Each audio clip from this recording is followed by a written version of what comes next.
Good evening. Today is Wednesday, February 7th, and this is the Hendrick Hudson Board of Education meeting. Can I have a motion to open the meeting? Motion. Can I have a second? Second. All in favor? Okay, the board will be going into executive session for the purpose of collective negotiations under the Taylor Law, medical, financial, credit, or employment history of a particular person or corporation, or matters leading to the appointment or employment history of a particular person or corporation, or matters leading to the appointment or employment or promotion or demotion or discipline or suspension or removal of a particular person or corporation. The board will also be conducting a grievance hearing during our executive session, as well as discussing litigation matters with our district attorney, including Commissioner Appeal number 22069. Can I have a motion to move into exec? Motion. Second. Second. All in favor? Okay, the board will be back at approximately 7 p.m. Good evening. Today is Wednesday, February 7th. This is the Hendrick Hudson Board of Education meeting. The board has just returned from executive session, and I'm sorry that we kept you all waiting a few minutes. We ran a little over. Before we get started, maybe stand for the pledge, please. Allegiance to the flag of the United States of America and to the republic for which it stands, one nation, under God, indivisible, with liberty and justice for all.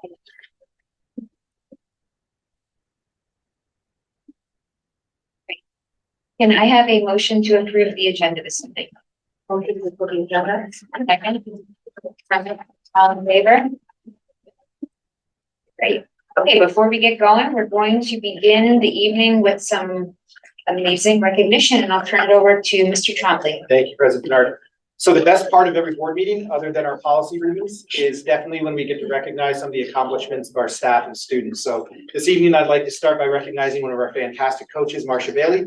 And to introduce Marcia, I would like to ask our athletic director, Mr. Tom Baker, to come to the podium. Tom? Thank you. Good evening, everybody. Yeah, it's my pleasure tonight when Mr. Trombley asked me who we can recognize. It's a quick answer for me.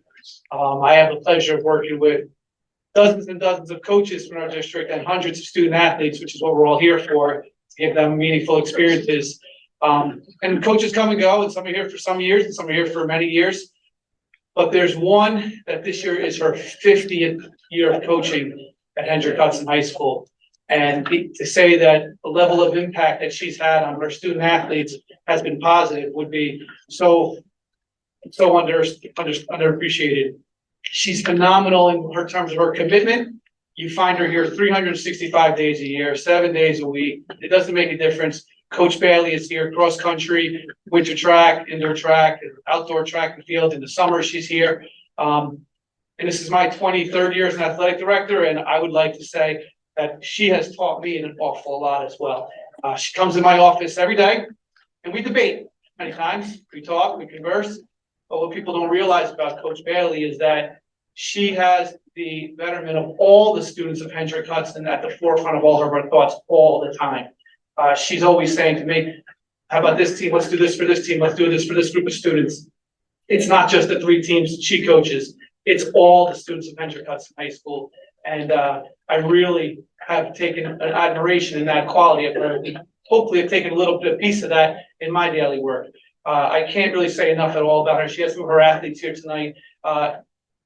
Coaching track and field is a huge commitment. People don't realize Sunday night she was at the Armory at the sectional track and field meet. And I like to go there and make my way down there a couple of times a year to the Armory. It's an enjoyable experience, but they don't have normal contest times at 4:30 or 6:30 during the week. They may get an assigned track and field meet at 5 o'clock at night on a Sunday night in New York City, and they'll be there late into the night. Or it's 5 o'clock at night on a Thursday night, and all the kids have school the next day, as does she and the other fellow coaches. So she is somebody who has completely committed herself for decades here at Hendrick Hudson to all the students. And I just wanted to say thank you to Coach Bailey and have her honored here tonight in front of the Board of Education. So thank you to Coach Bailey.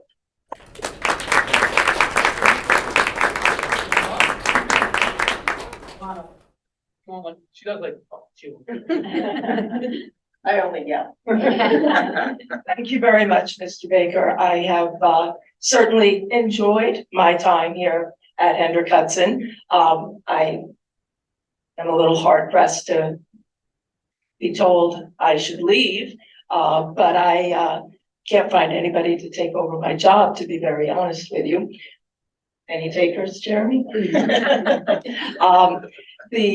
I do put a lot of time and effort into it. It is something that I thoroughly enjoy. I enjoyed my 44 years of teaching here. And my husband said, you've got to either give up the teaching or the coaching when it was time to retire. And I hated giving up the teaching. I enjoy coming in. I sub a couple of days a week on a regular basis at the high school in the math department. And I thoroughly enjoy doing that. But the coaching is my livelihood. When I started here, I was the cheerleading coach and immediately took over track and field for the girls team. The girls only lasted for a year or two, and then I took over the entire program, and I've done the boys and girls track and field for decades. I did cheerleading in the fall for a couple of years, then I took over the field hockey program, and I did that for over 20 years, and I really enjoyed that an awful lot as well. It was an awful lot of fun to get out onto the field and yell and scream in a little bit of a different kind of demeanor than I do on the track. But when the situation arose that the cross-country program didn't have somebody, I was obviously involved in that, whether I was coaching it or not. I took over the cross-country, and we had a very, my JV coach took over the field hockey program and met with success in that as well. I'm very pleased to say that I haven't found a kid yet that I have been able to find something for them to accomplish in track and field, particularly. And there is something for every child. We are very pleased to have worked extensively with many of the special ed kids, including the ABC kids in our program. Not only a wonderful experience for them, but a wonderful experience for the rest of the kids on my team to work with them as well. And so that is something that we're very, very proud of. And I'm really pleased to have a fairly new facility out there, the track. And we had a great track in '86 when it was first put in. Took a while to get it to be refurbished. And we got the other one, of course, it was right at the pandemic year, so it took us a year to get out there and actually use it. But we've met with great success and great support, particularly from Mr. Baker and the high school administration and all the other coaches. And I thank you very much. I'll probably be around for a few more years, unless somebody really wants to take over my job. Thank you very much. Thank you to my captains for coming tonight.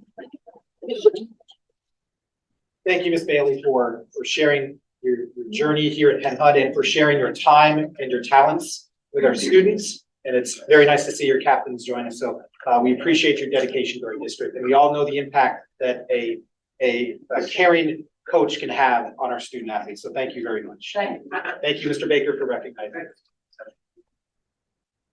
us. We also have another group to recognize tonight.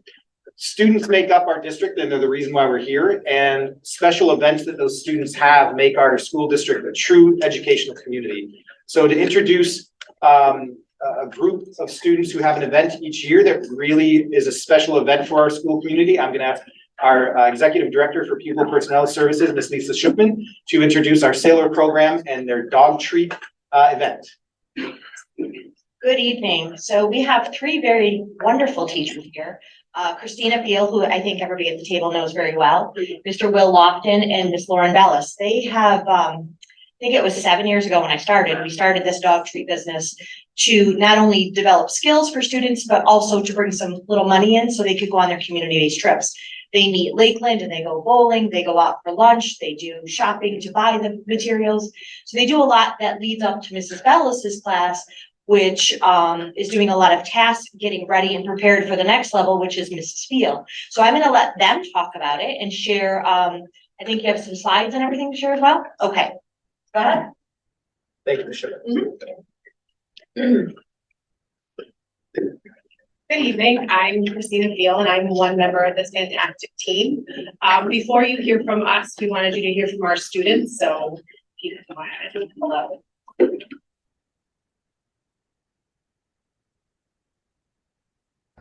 Hello, my name is Anthony Rice. Hello, my name is Anthony Rice. Anthony, do you like making dog treats? Yes, Why do you like making them? I like make people happy and make dogs happy. Does it make you proud to make the dog treats? Why does it make you proud? Make people happy and fun. It's fun to make them. But it's messy. But it's cool. And it's awesome. Do you like making dog treats? Yes. Why do you like making dog treats?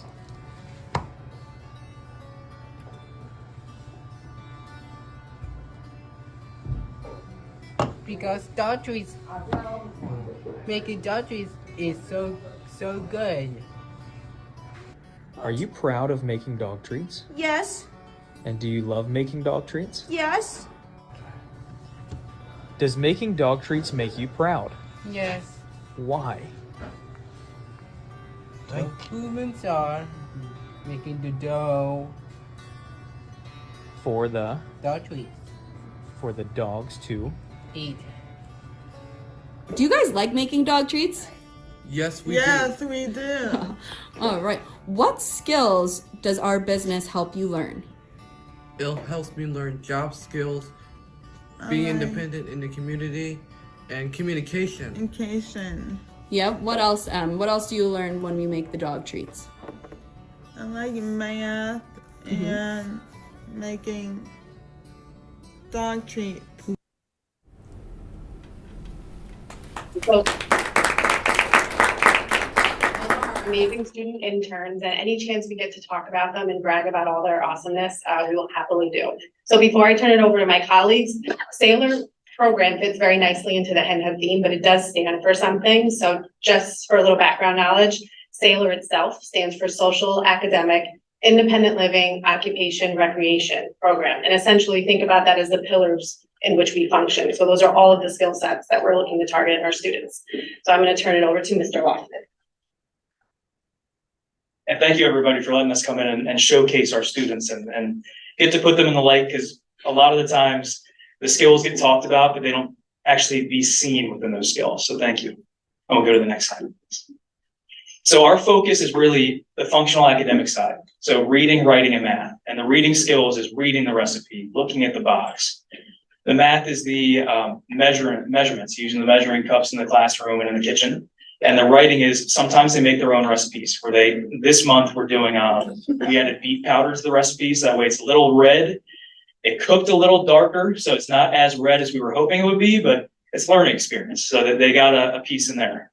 The social emotional learning is working together, working as a group and communicating with each other, accepting feedback. The independent living skills is the cooking, the cleaning, the organizing. If our students work or live in a group home, work with a roommate, it gets certain skills that they're able to take out of the classroom and incorporate in their lives. And the employment skills, we work on task boxes on a daily basis to work on organizing, sorting. Mr. Trombley came in and was able to see the classroom working on their boxes, and kids came up talking, what are we doing, sorting by colors, and they're proud of that. It builds that confidence in their skills. And our dog business is called DCJA, so Dogs Can Just Enjoy. And really it's student driven. Everything we do is based on what the students want, what they think is going to be something that can sell the treats, what they're proud of, what they're excited of. And something, whether it was, we have some students that have birds, cats, dogs, but they love animals. So wanted to be something incorporating animals. The business plan, so each one of those boxes at the bottom is something that the students are involved in. So naming the treats, designing the bags, putting stickers on the bags, creating the label, money skills. We have a fantastic art teacher, Miss Dee, who helps us create things, do things in the classroom and incorporate it in her room. And just a little shout out here, our students are fantastic. They're hardworking. Our staff is amazing. With the time that they put in, what they do with the students. So our students come first. Our staff helps us incorporate these within the classroom.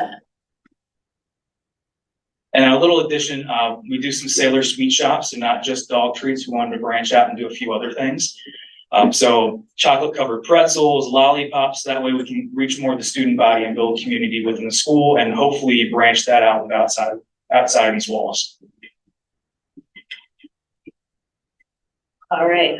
So in addition to the Sailor Sweet Shop, the DCJE, we really, our time here with our students is so crucial for setting them up for success post 21. I know it sounds, cute, we're making dog treats or, making chocolate covered pretzels, but there's so much more that goes into it beyond belief. As Mr. Lofton said, the measuring, problem solving, communicating and feeling comfortable and confident to reach out to members in their community. Hey, would you like to buy this? And sharing the pride in something that they make and shining the light on them has been something that is truly amazing to see them grow and flourish into themselves. In addition to, our dog treat businesses, we also have been really blessed and been able to get into our school community and helping out.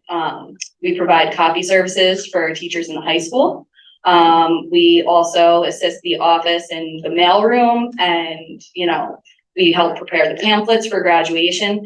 And these are all skills that students, are not just doing now.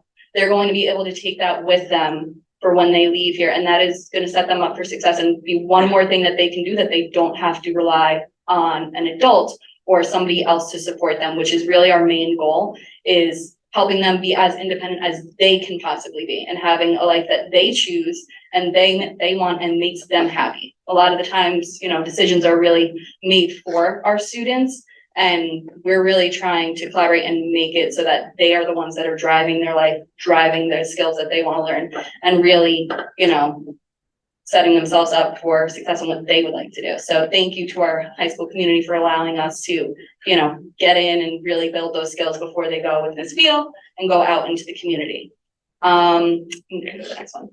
Another little thing that we do is the Spotlight Project. So back in COVID, we were faced with a problem. We had students who, deserve a meaningful work experience and needed to build these skills, but getting out into the community was not really something that we could really do. So while we were lucky enough to be one of the first groups back in person full time, we still needed to figure out a way that we could teach these skills and give meaning and purpose to our students. So we had reached out and partnered with a company called the Spotlight Project, and their company's mission statement really resonated with us and why we wanted to partner with them. So 80% of individuals with disabilities are unemployed, adults with, and that statistic is a bit shocking. Our students are capable of so much more. If you walk into our classroom and you see them, they are capable of so much more. And she said that she had walked into an ARC and saw students stuffing batteries and flashlights and taking them out. So she wanted to create a company to shine the light on the creative talents and abilities of individuals of all abilities. So we became the first student interns with them, and our students, it's not just making bracelets. They have a part in the design. A student actually designed one of the charms there. It was hand drawn and then it was stamped on the charm. And then they worked together to create a pattern. They do inventory, quality control, reviewing their work, marketing and sales of it, and packaging orders. There's so many steps that go into it with it, whether it's the math, whether it's, reading, creating, a thank you card handmade with care. There's so much more that goes into it than meets the eye. And it's something that all of our students can access, which is even more meaningful. We don't want something that just one or two can do. We want to find a way that everyone is able to access it and participate in a meaningful way. So that's another thing that we've been doing and our students are really proud of. And it brings them a sense of joy when they see somebody in the hallway walking by with a bracelet that they made. And then that leads us, all the skills that we do behind the scene leads us to when we hand it off to Ms. Field, and she helps them get out into the community. And so as you can see, our interns are very busy. So we have a lot of stuff we do in-house to get them ready. A lot of partnerships with local businesses. These are just to name a few that I have students currently working at, and none of that would be possible without all of the steps you heard. So again, any chance we get to celebrate, as you can see, they're very busy, very involved in their community. I just want to highlight that 2 of our interns at the library won the Presidential's Award for volunteer service. They have over 100 hours. The Let It Shine food pantries on there, and we go out into the community often. So you may find us at one of their farmers markets selling our dog treats. And like Lisa said, it all goes back into the program, so everything we do it's essentially self-sufficient. All of the money goes back into the business, goes back into supporting our kids. And that's really it. So thank you for letting us celebrate all of their hard work, because when you put it all in a slideshow like this, it's exhausting, and most of them do all of this in one school day. So thank you. Thank you. And we have a parting gift. So you saw some of our interns making dog treats, and we have the most lovely assistant here, and she's going to hand them out to you. They are people friendly too. Thank you. Well, as that's occurring, I want to say thank you for the presentation. And the Sailor program, the interns have been so welcoming to me as a new member of the community, even fed me around the Thanksgiving holiday. So it's been wonderful to get to know them and to interact with their classroom. See the wonderful things. Thank you. Thank you. Thank you. How do we buy that? We have a Google form. It's sent out, right now it's only at the building level, so all of the teachers and admin get them, but we can share that with you guys. And then we have. Are the students able to buy them at lunch? No, we only sell to faculty at the moment. Yeah. Hey Willow, how are you? Awesome. Thank you. Melly loves it. Thank you. Thank you. So, thank you, because this may be a very long meeting and this may be something that we can snack on. They are human That's friendly.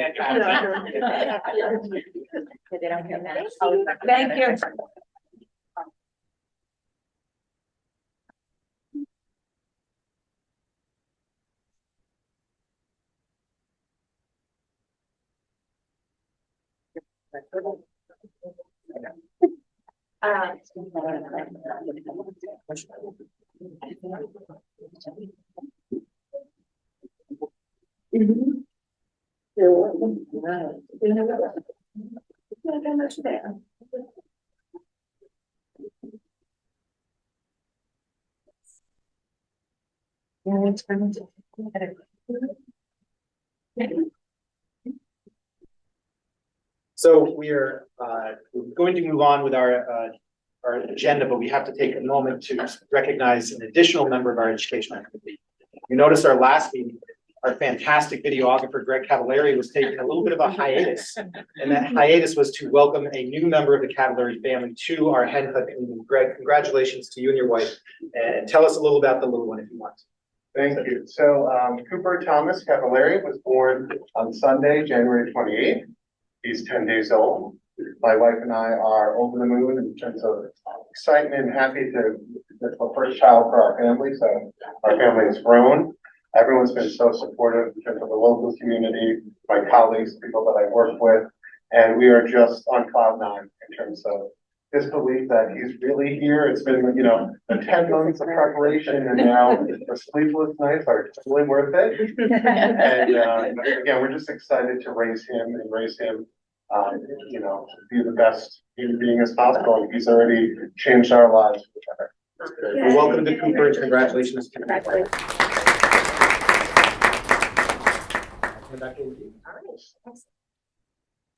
Okay, so our next part of the meeting is audience comments on non-agenda items. Carmen will, we have a few speakers. Okay, so Carmen will go down the list in the order in which you signed up and call you to the podium. Each speaker is given 3 minutes to speak. We try to stick to it because we have these long agendas. I think Greg, you'll display the timer. So it will be up on the screen. If you don't mind introducing yourself and please be respectful, and we look forward to hearing from you. First speaker is Gloria Foster. Hi, I'm Gloria Foster, and I am the owner and director of a Rising Star Children's Center. We run one of the UPK programs over at the school. I will tell you a little bit about myself. I've been 20 years as an early childhood educator. 15 of those years I was running a home club, and it took me 10 years to find the building where we are right now, which is right on the edge between Croton and Cleveland. It's a fabulous building, 7,000 square foot with 3.5 acres, 4 playgrounds. When the school put out the RFP 2 years ago, and I realized the need for a UPK program for everyone, I was one of the first to jump on the bandwagon and say, hey, we can do it. We can provide a program. So we hired teachers. We had a classroom that was available to us to do, and we created an amazing program. It's been running now for the second year.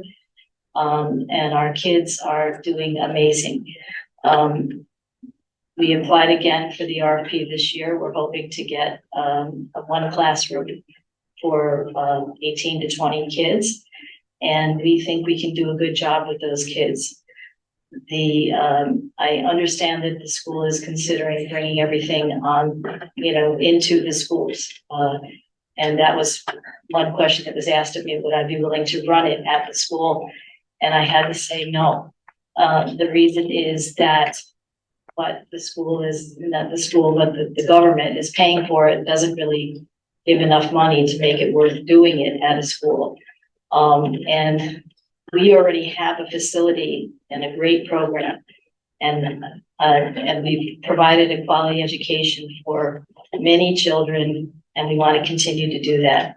I just want to bring up quickly the impact on the community for taking it out of the community centers will be a great impact. Right now, the 4-year-old kids sort of balance out the cost of early childhood.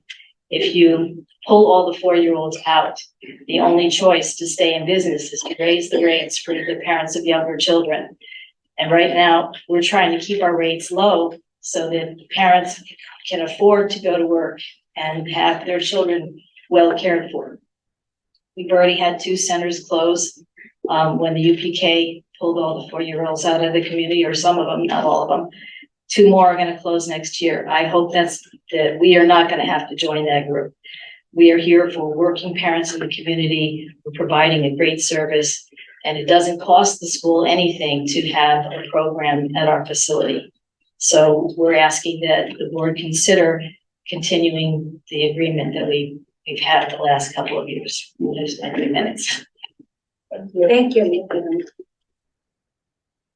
The next speaker is Dan Killian. I am Dan Killeen. I'm a member of the community. I have 2 young children that are in daycare, Gloria's daycare. And I'm here because I actually emailed the board when the discussions began around the UPK program back in late November, because I immediately saw the risk to the community that expanding the UPK. And let me just say, I am fully supportive of the goal, and I think it's an excellent goal to expand UPK to be able to provide coverage for all children that are eligible. I'm fully supportive of that, but I did immediately see the risk that if you draw off all the kids who are 4 years old, that's going to make it very difficult for daycares in particular. My understanding is it absolutely hammered the nurseries already, but it'll make it very difficult for the daycares to continue to operate.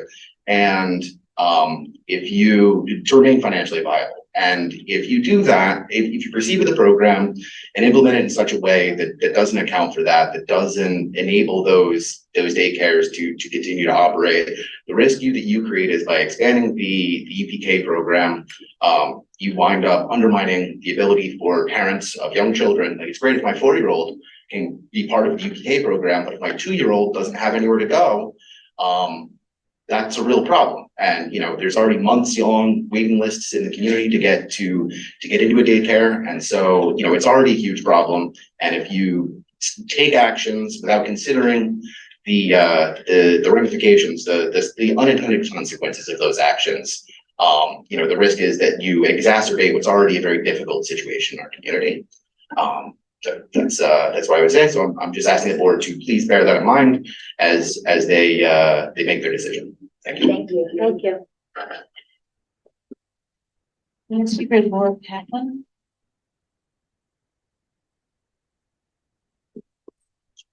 Hi, I'm Laura Kaplan. I'm also a member of the community. I also have children at A Rising Star. I think we all have the same statements here. My biggest concern is really for parents who are, especially working parents who have children who are infants or toddlers, because we just really need to make sure that there's options for them. So with any decision you make, we want to make sure, or I just want to make sure that that is also being considered, because any closure of daycares, could put parents out of work, because that is the only option potentially if there are no daycares available. So just want to make sure, with all the considerations, like I'm fully in support of expanding UPK, but I think there's an option to include both, a program at school and with other local daycares to give parents options, especially because we know, there are sometimes needs not only for aftercare, but for school holidays and whatnot. Like daycares are typically a lot more flexible for working parents than the regular school year calendar. So it gives those parents options if they want to stay in that program or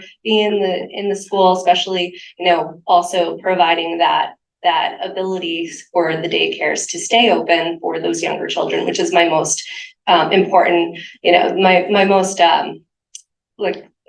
biggest consideration here, or what I would love for you to keep in mind, because there's so many parents who have those younger kids, and being a mom who had to go back after being on maternity leave so early, having a daycare option was so crucial without having family local. That was important so I can continue with my career.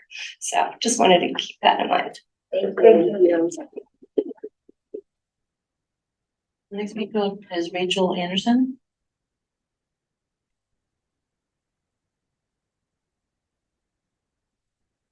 Good evening. Good evening. My name is Rachel Anderson, and I am a current sophomore at Hen Hud.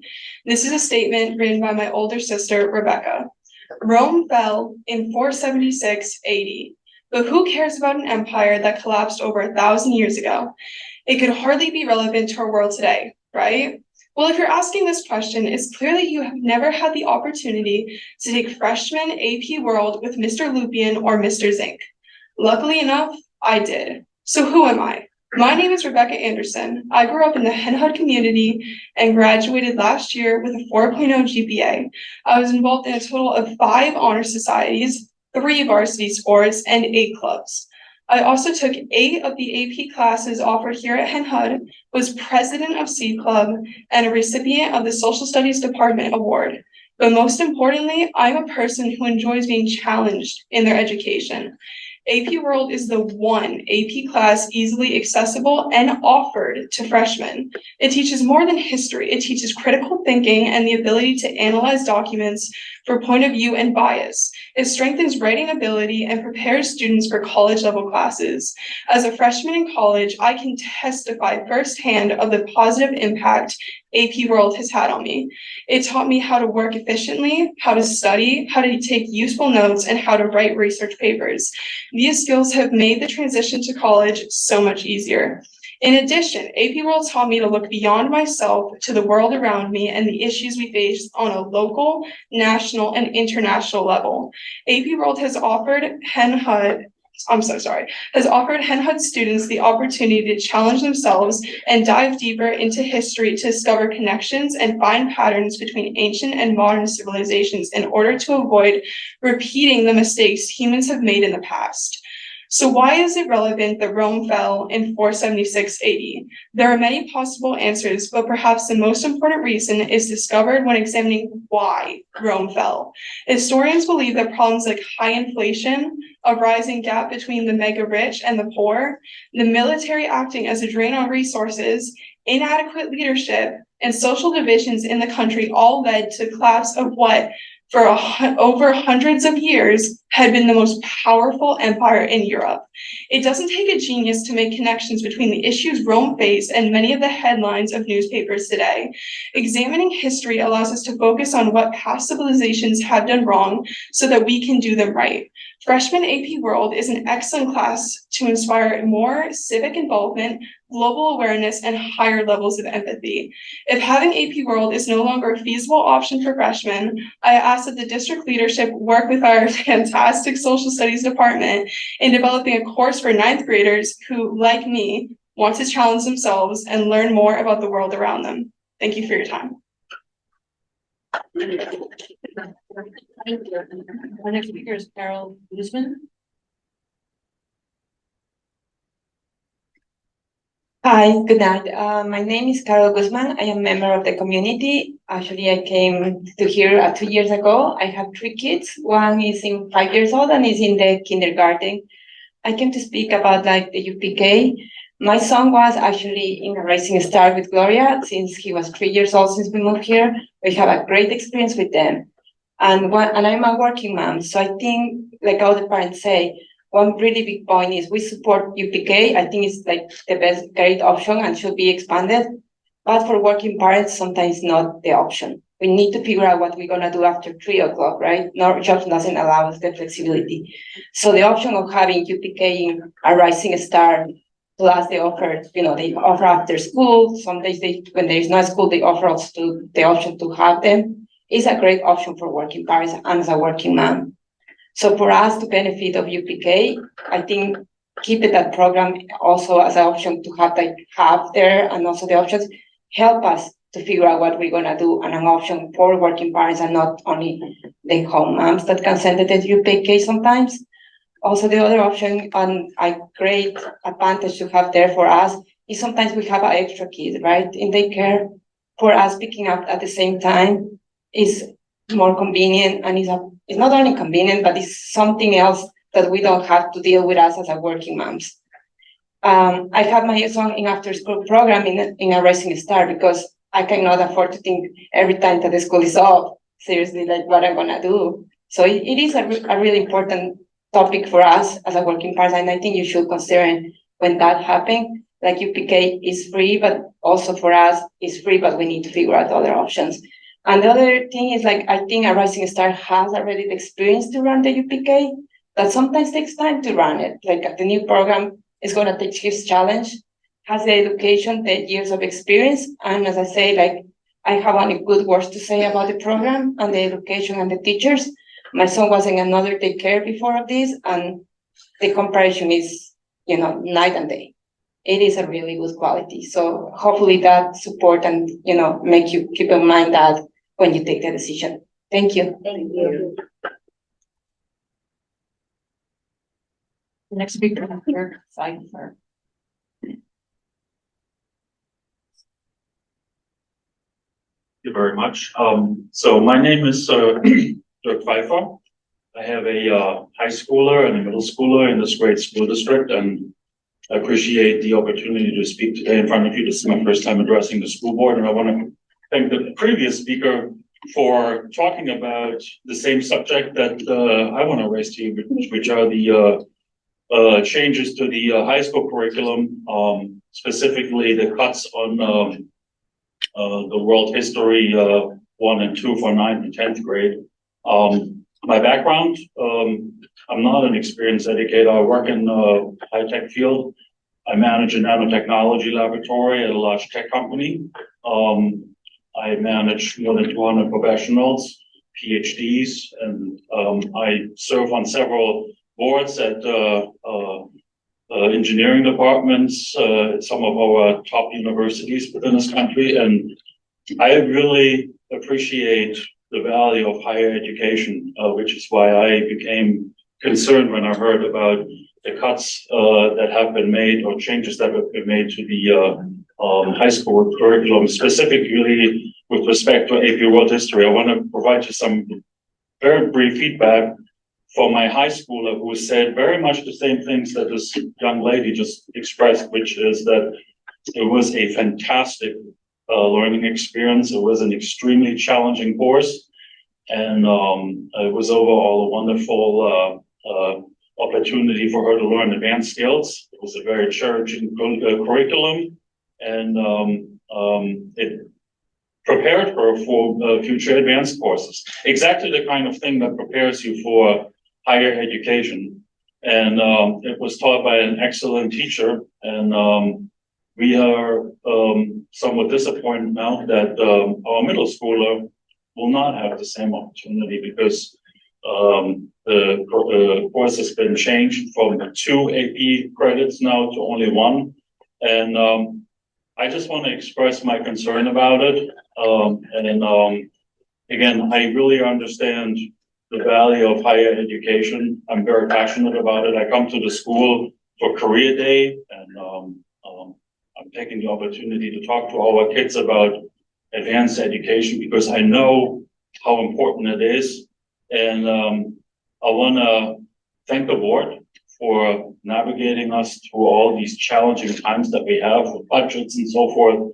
But I really wanna, plead to you that, to consider that our high school curriculum has to stay competitive and AP is a critical component of that. And I really wanna, encourage you to really, think through that before we cut in courses like this. I really appreciate the opportunity. Thank you so much. Thank you. Thank you.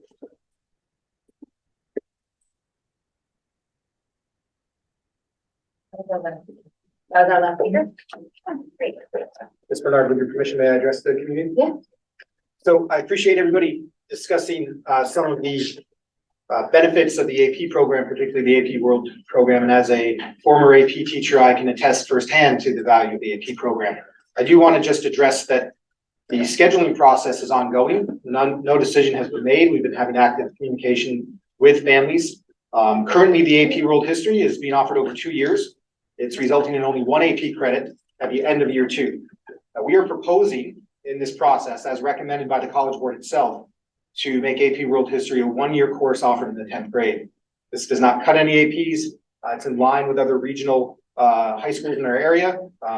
Most school districts require all 9th and 10th graders to take global studies 9 and 10. We are looking to offer a global honors course option for 9th grade. And this allows us to examine the possibility of adding an additional social studies AP. The scheduling process is very, very complex.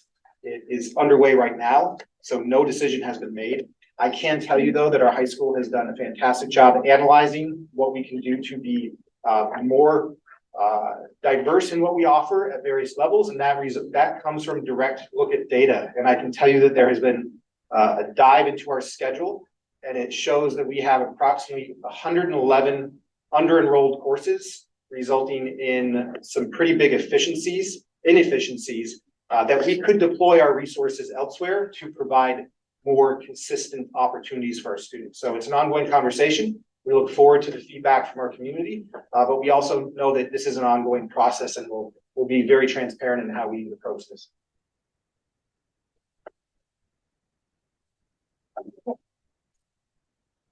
Okay, so we'll move on to the consent agenda. Does anybody have anything to pull this evening from the consent agenda?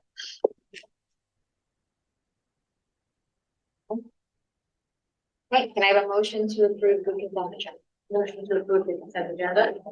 Second, all in favor? All right, we have a few donations, actually amazing donations. Let's see which one. I'm out of order. So the first donation is the Hendrick Hudson School District has received a donation of $1,500 from the New York Giants Foundation to assist in the startup of flag football. That's donation number 1. Okay. The Hendrick Hudson Community Education Foundation has made a donation of $7,605 to fund the purchase of an iPad cart for the art program at the high school.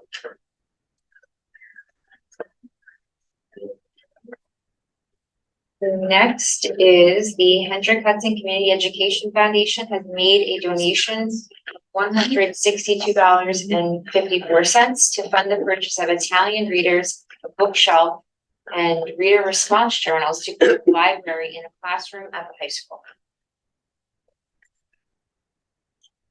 And the last but not least, we have the Hendrick Hudson School District has received a grant totaling $3,845.95 from Manhattan College for the Hendrick Hudson Quality Living Shorelines Grant. So I want to thank all of the donors for those gifts to our school.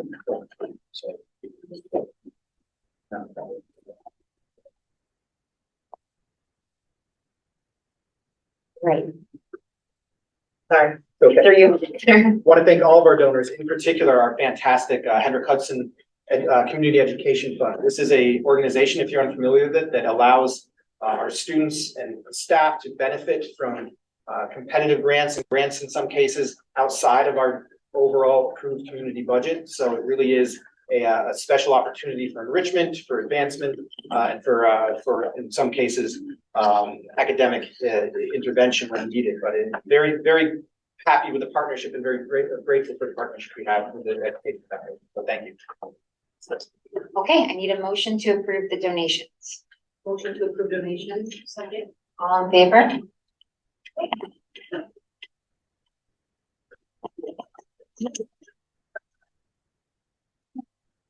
Okay, so now we have our audience comments on agenda items. Has anyone signed up? No signups, okay.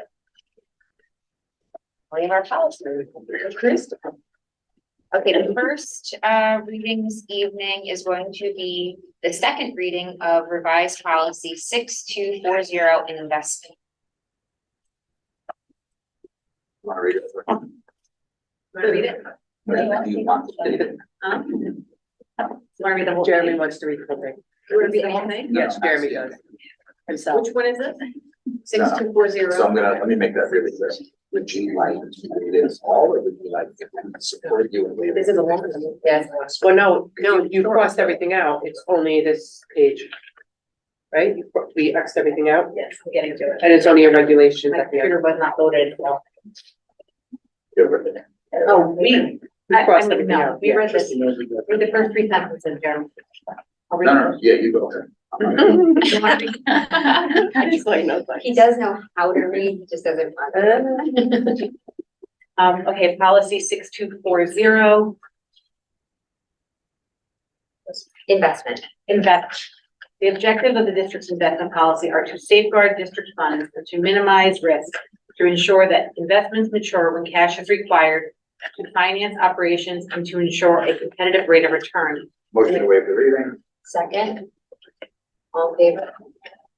Were there any questions from the board on this policy? This is our second reading.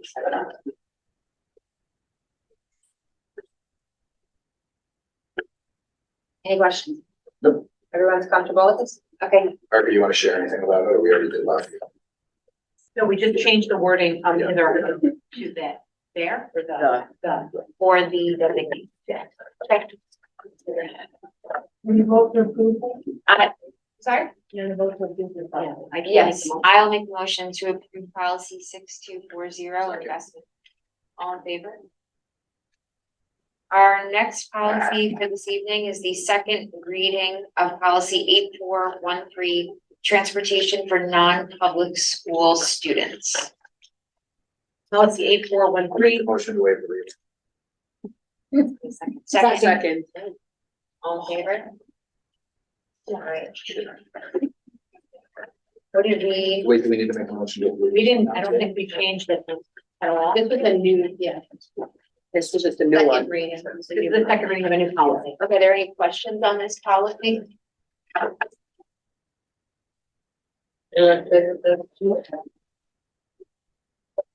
Okay, I'll make a motion to approve policy 8413, transportation. All in favor? I didn't have a lot of this finished. Okay. That's it for policy for the evening. President, if I may. Yeah. So with that passage of transportation for non-public school students, 8413, if anybody's interested in how this plays out in policy into actual district operations. Just a reminder that we want to make sure that any students who will be attending non-public schools should inform our transportation department no later than April 1st of this year or next September. So I just want to take this opportunity to show true policy work in action.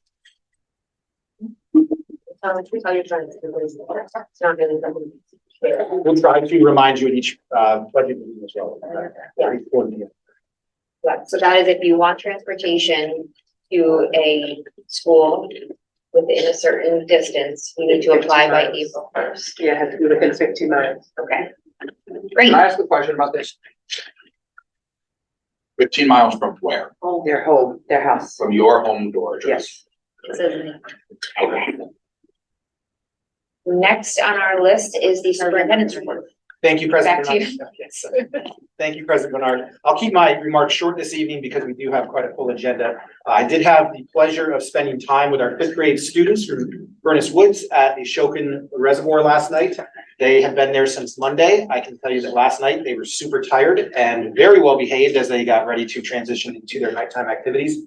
I joined them for an evening mindfulness activity. They had a snack and then they transitioned to bed. So I'm sure they came home safely today.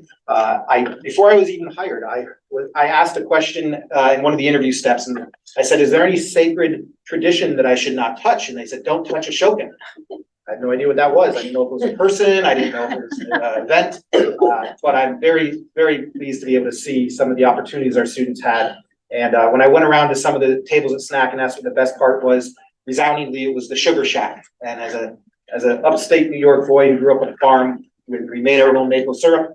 It really melted my heart when I saw a 5th grade boy say it took 40 gallons of sap or tap to make 1 gallon maple syrup, and that was the best math I did as a child. So some of my best evenings are out sitting boiling the sap with my grandfather. So it was nice to see that. And so thank you to all the faculty, staff, and the community who support that trip as well.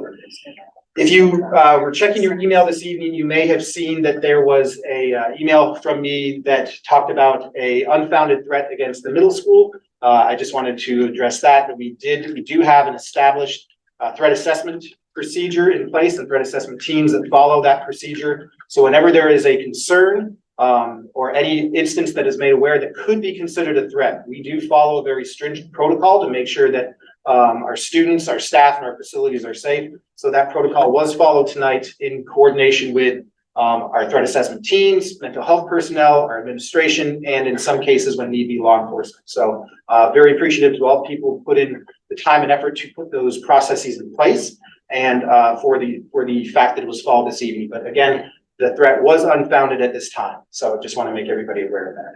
And then there were this Saturday, we will resume our Saturday free throw shoots with the superintendent, or free throw shots with the superintendent. Sorry, it's been a long day already. And the reason why it's not an active one-on-one game is because I have 2 fake knees and I don't want to be out for a couple weeks. And the boys, that part of the basketball challenged me to some full court drills, and I had to gratefully decline, which is a sign of maturity to myself, because 10 years ago I've done that. So I will be at the Hendrick Hudson High School, thanks to Mr. Baker and his staff for allowing me to use some of the facilities without interfering with students. And I'll be there at 8 o'clock. Come, feel free to shoot some hoops and ask me any questions you may have. There were no questions from the last public session to follow up on, and as usual at this time, I will tell my kids if they're watching to please go to bed and not jump on each other. So that ends the superintendent. Excellent. Thank you. Any questions? All right, so this brings us to our presentation and discussion piece of our meeting. And our first presentation is going to be discussion for a proposed capital project. Sure. So, members of the board, as you know, we've been discussing through the facilities committee and some of our previous work sessions how we can best maintain the facilities and the environment that our teachers teach in and our students learn in. So, facilities committee met this week. We have our architect here to assist in discussing some of those information, but I will turn it over to our facilities committee chair, Trustee Backer, to introduce our speaker. Sorry.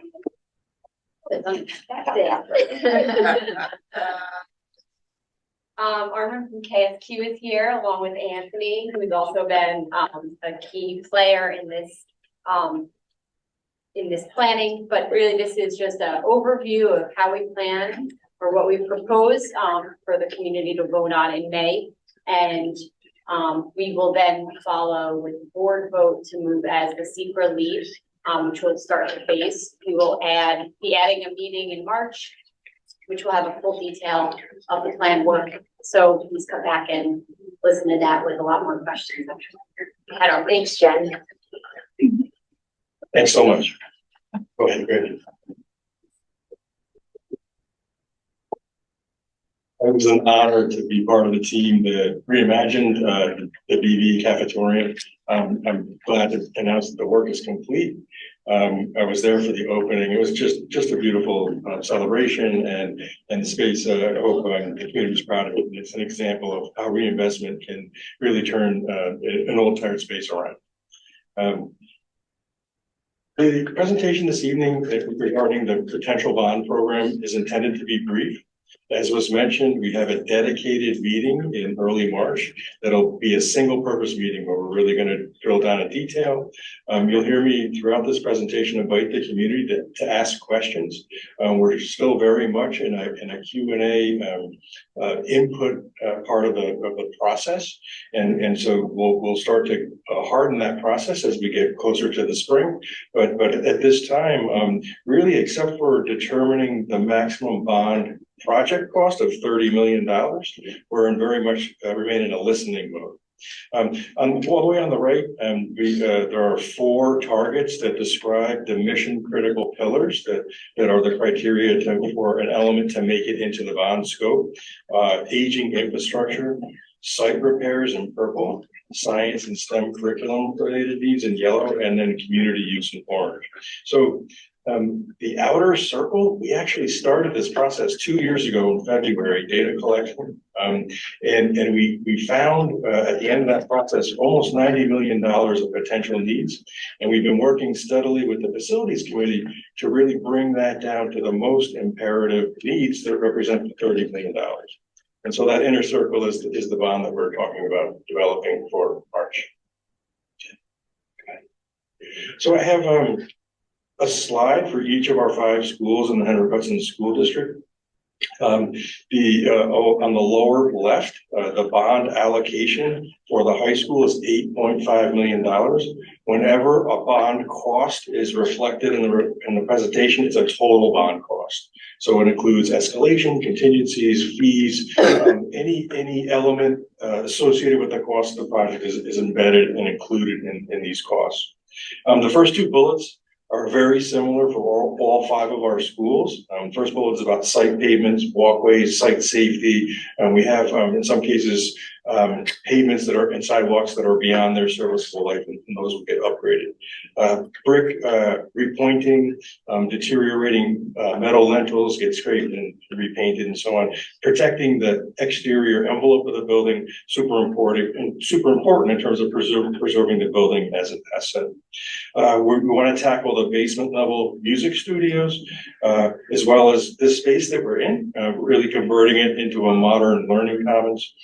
Super excited about those meetings we had with Anthony, with the building principal, and then improve the dome here at the high school for multi-purpose assembly. And we learned a kind of an interesting lesson during COVID about how that space performed for graduation. With some improvement, it could become a really important workhorse for community meetings and as well as other assembly uses. As I mentioned, now moving to Blue Mountain Middle School. This is the school that's proposed to have the most reinvestment, $15 million. Again, the first 2 bullets, site improvements and exterior envelope, are very similar. Renovation of existing boys and girls toilet rooms, those are original to the construction of the building. Interior door replacements and upgrades. Reimagining the whole center part of the second story of the school to make it a STEM interactive learning commons. And I've worked with 2 of our principals on this mission and sort of the approach. And it's to sort of reimagine that dark space in the center of the school and make it the heart of the school, we think will really be a wonderful advancement to support the curriculum and the program there. The old library would be converted into 5 general classrooms. Our gym is original at Blue Mountain. So replacing the old bleachers with an automated motorized bleacher system, as well as resurfacing the floors in the program. Kitchen servery improvements. We're working with Claire on this and the other kitchen project in the program. That's original to the school, needs to be renovated, and then adding air conditioning to the general classroom spaces on the 3rd floor, super important. At Frank G, so in the fall, that'll be our 3, 4, 5 elementary school. Special elements there are common and individual toilet room upgrades, cafeteria upgrades, another project with Claire will work on making sure that the throughput to the students in the cafeteria matches with the age appropriate grade level. And then a focus of the overall bond is on STEM instruction, K-12, and specifically in our elementary schools. I hosted a STEM work roundtable discussion with senior stakeholders in the school district this afternoon. We're starting to really drill down to how that program would work, how to support the teachers that are part of that program, and really exciting. And I think, again, we'll raise the architecture to the level of the program that you have today. Moving now to the first of our two pre-K, K-1-2 elementary schools, Furnace Woods. Again, our pavement, sidewalk repairs, exterior building envelope upgrades, renovate existing toilet rooms. And again, these are generally original to the construction of the school, adding the STEM instructional studio that I mentioned earlier. And then very similar to the Buchanan Verplank cafetorium, the first slide that we showed, we want to tackle the cafetorium at Furnace Woods to improve it to the same level. And the architecture is identical. So removing those tiers at the back of the space, making it very flexible and multi-purpose, and then reimagining the interiors, lighting, and having a fresh new space at the center of the school. But the space at BV is also air conditioned, which has been a welcome improvement there.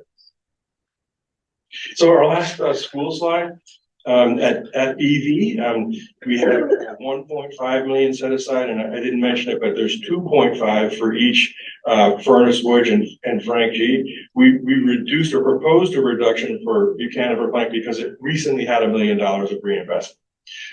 So the main piece there is renovating existing toilet rooms and adding the STEM instructional space. So next slide is a summary on the left of all the bond costs. And again, these are total project costs. We have to live in the voter approved box that comes with any bond program. And all the contingencies and so on are built in there to make sure that we will be successful in terms of our bid openings and escalation needs going forward. Enrique, did you want to talk a little bit about the bond cost metrics? We thought this was important to explain how the 30 million was derived and how it sits with the local share. Thank you, Armand. We decided to do a $30 million budget because our yearly payment is going to be $2 million, which is the money that last year matured and we were paying in our own bonds. To make it simple, the present value rather than being 30 million is $30,038,000 at a semi-annual interest of 2.01. Our state aid is 32%, so that's a portion that the state pays, but they only pay 90%. So the portion that the state would pay is $8.6 million, and the portion that the community will pay is $21.3 million. Can you just repeat what you said about why now, right? Because we have a mature past bond, so this is the right time to do a new project. Last year, we retired the bond that we were paying about $2.2 million a year between interest and capital. So we left that money in the operating budget, and now this year, next year, or when we need to borrow the money, that's why we decided to go for $2.2 million. So in short, there is no additional tax increase to support this fund, correct?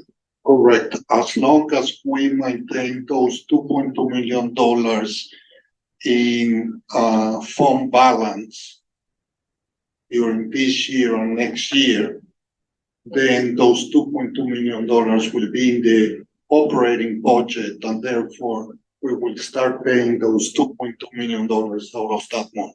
Thank you. The last slide in the prepared presentation is a snapshot in terms of the graphic schedule to take us from today to a potential bond vote. It would be alongside the budget vote on May 21st of this spring, this calendar year. Up at the top, so the red vertical dash line all the way on the left is today's date, 2/7, the board meeting that we're at. We wanted to just point out that we've been meeting with Mr. Trombley and his team and our educators, principals, and faculty throughout the process. We'll continue to do that, so our arrow points back all the way to the beginning and forward through the whole bond process. We charted board meetings moving forward to the bond vote. So the March 6th board meeting is intended to be the subject-specific single-purpose meeting. We'll drill down much deeper into each of the schools and the scope of work and be prepared to answer any questions that may be brought forward.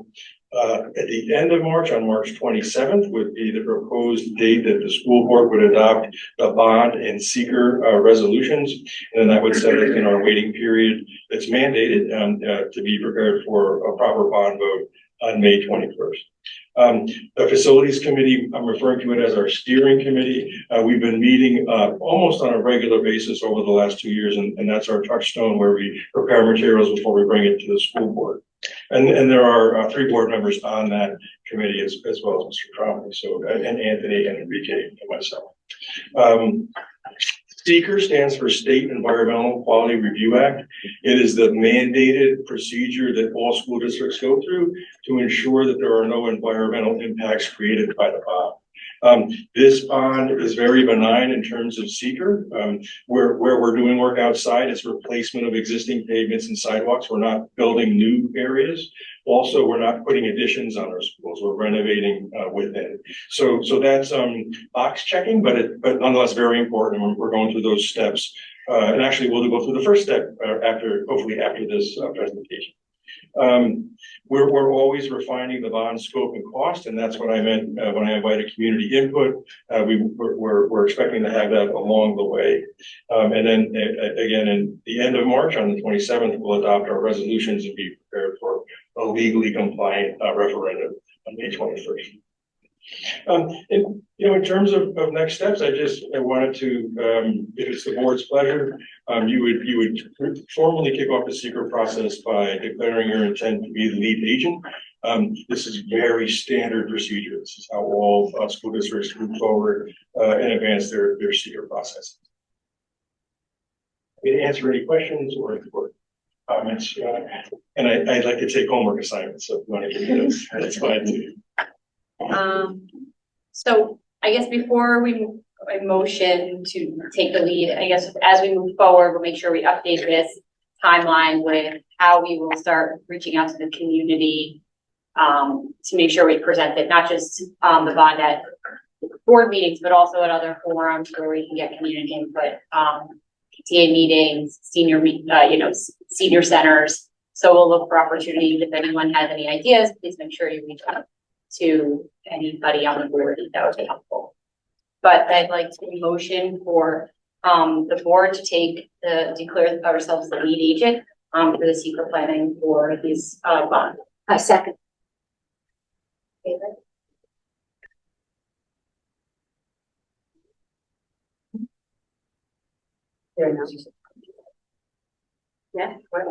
Did you need to vote? No, I did. Okay. I know, we're tired. Okay. Got me a little nervous. Thank you, Armand. Any additional information that we want to share with Armand so that he, brings back on the 6th, or is there questions, specifics, follow up? We can always give Jen our questions and she can get them to Armand. For the presentation on the 6th, you're gonna give us pictures of like the STEAM labs and all of those for the community to see. Yeah. And like what we're proposing potentially for the dome. You're gonna have like plans and draw. We'll have detail and content so we can drill down in each of those areas, yes. And we'll also have like dollar amounts that go to each of those, right? Like so that we understand what the scope for each area is. Yes, and that content exists today, but we'll we'll tie it to the imagery that we'll share. Yes. I know a lot of the Billy Don stuff that's not as pretty, right? Yes, Anthony stuff. Thank you so much for being Thank you. here. Thank you. Doing your work, yeah. Thank you.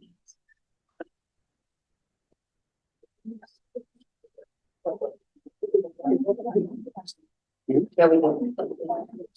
Yeah. All right, our next presentation this evening is centered around our budget development process. Three parts, we have operations, transportation, and athletics. And are we going to athletics? No, we're not going to. We are not, all right. So thank you, President Bernard. Yes, tonight we will continue with our program budget presentations as soon as we get the presentation pulled up. This is a process that is currently in the superintendent's portion of the budget development process. And it will continue in that phase until a board adoption of the budget. We're on the next slide, Greg. On the 27th of March.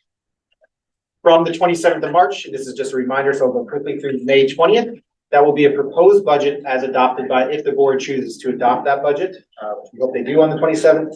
And then it will be a proposed budget where we will work with the community to understand the components of that budget up until the vote on that budget until the 21st. And just as a reminder, the community is asked to vote on the total spending amount, not line items. We share line items such as we will tonight and on our March 2nd line by line budget review to demonstrate the transparency that goes through with building a budget for a school district. And we will share and adjust those line items of what makes up the total proposed amount throughout this entire process up until the board adoption. Once the board adopts, unless we go into a contingency phase, there will not be any changes to that proposed spending plan. So the formats that we've asked our presenters to give tonight, and I will tell you that I have asked them to keep their presentations to 10 minutes. That is not a reflection on them, that is a reflection on me, to make sure that we can provide their information in a concise amount of time and give time for ample discussion should the board choose to do so. So we'll give you a brief background on what their department does. We'll share with you what we are proud of having done with the funds from this year. We will give them requests and recommendations for what we hope to include in the program for next year. And again, these are requests as part of the overall spending plan. It may not come to fruition, but it's our best thinking as of right now. We're going to give you a high level of overview of the budget codes within the various department budgets, other than salary positions. We often do not include staffing requests in our proposed budgets, as we are trying to manage FTE right now. As an example, we just shared that we are looking at the best possible way to provide access to rigorous and appropriate curriculum for our students. And those courses are driven by enrollment, or best practice says those courses are driven by enrollment. So we are in the scheduling process at the secondary, and we don't know yet what courses we are going to run until we see what courses our students choose to take. So we don't want to necessarily commit to a staffing plan until we see what that looks like. And again, at the line by line budget discussion, at that time, to our best understanding, we will provide our staffing information as we know it there. And we will ask that all questions are held until after the presentation so we can move through the presentations as quickly as possible. And just a reminder of our current budget parameters, I added a 2 because, as we said, this is a budget development process.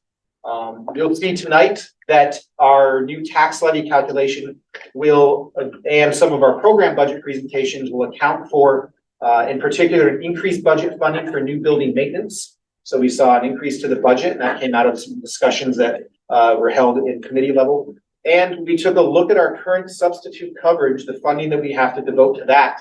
New data came out on that, and we saw a pretty large increase in our actual expenditures at this point in time. So we'll drill down to that as we get toward the end of the program. But other than that, we are currently working to build a budget that's at the tax cap, maintain all of our academic support programs with 2 neighborhood schools, 2 pre-K to 2 schools and 1 grade level elementary school for grade 3 to 5s. We're continuing to look at our secondary class scheduling, looking to run a pre-K program through outside providers, and we're looking to add a special ed program that will require some additional staff. And again, this is subject to change. So I will ask now Tom Baker, our Director of Physical Education, Health and Athletics to come back up to the podium and present his proposed program budget for the 2024-2025 school year. Thank you. Pull up my slide here. All right, so each of the slides here, we have our Hendrick Hudson mission to ensure each student is an engaged, passionate learner who achieves their max potential and contributes to society. Moving forward here, for this past year, I think once again, I say this each of the year, we maximized opportunity. We did an increase, we're up to 67 teams now. We are now at 33 programs. We added a full program this year that we now have to budget for officially next year. I was able to add the girls flag football season to this upcoming spring season, which girls are very excited for, through some unused positions and some unused funds that we had from this past fall and winter. So we have now 33 programs, and that'll be this upcoming spring, and I welcome anybody to come out and see the first Hen Hud flag football games this spring. We continue to meet the needs of our various students. I think we offer a very good variety of individual sports, team sports. We continue with our unified sports. We were one of the pioneer programs here in Section 1. I currently am the Section 1 chairperson for unified sports, and it's really nice to see that this upcoming unified sports season, we will be up to almost 20 teams in the bowling season in March and over 30 teams in the basketball season in April. So that continues to grow regionally here, and Hen Hud was at the forefront of that, so it's really exciting for our kids. And I think we continue to bring great recognition to our community with the athletic program. For the fall season, and here's all the programs listed. So there's 67 teams and 33 programs. So just for clarification, at the first one in the fall season, boys soccer would be a program with 3 teams at 3 levels, the varsity, JV, and modified. So those are the programs that we offer in the fall. I'll talk a little bit about maximizing opportunity when we get to the future of 24, 25. But I have the winter and the spring programs as well listed in there as well for the next 2 slides. All the programs along with their teams. So that's winter season, and our spring season's next. And as you see there, unified sports, there's at the bottom, we have that again, bowling and basketball. That starts next month. First week of March will be our first bowling match, and then the basketball season will be in April. Moving forward now, we have some pictures of our unified kids right there. So if you have never been to a unified basketball game, it's one of the most exciting events that we have here each year. So that's some of our team last year. On the right was our inaugural bowling season here for Hendrick Hudson, and the one on the left was some of our kids finishing up. Moving forward to next year for the 24-25, what I would like to do is continue to build on opportunities. I think we have to explore all avenues. Part of the programs that you saw in the previous slides, you saw some merge programs. We're up to 4 merge programs, and I think we're meeting the needs of the particular student athletes in those programs. Boys and girls swimming, gymnastics, and ice hockey, we still are merged at. I think we have to be open and looking at the needs of our students. I know boys volleyball is on the horizon. We have some particularly younger students at the middle school level and a handful of high school as well interested in that, and there may be some further discussion needed on that.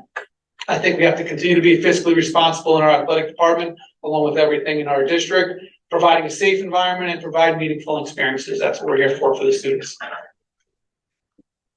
So moving towards our highlights that we've had, league champions, sectional champions, state qualifiers, scholar athletes. We were deemed a school of excellence by New York State for for having over 75% of our teams named as New York State scholar athletes. We've had Con Ed Award winners, Section 1 female student athlete scholar, who recently just became the New York State female student athlete scholar, and Lexi Robinson, 3-sport student athlete. She was just named the New York State female student athlete scholar for all the state.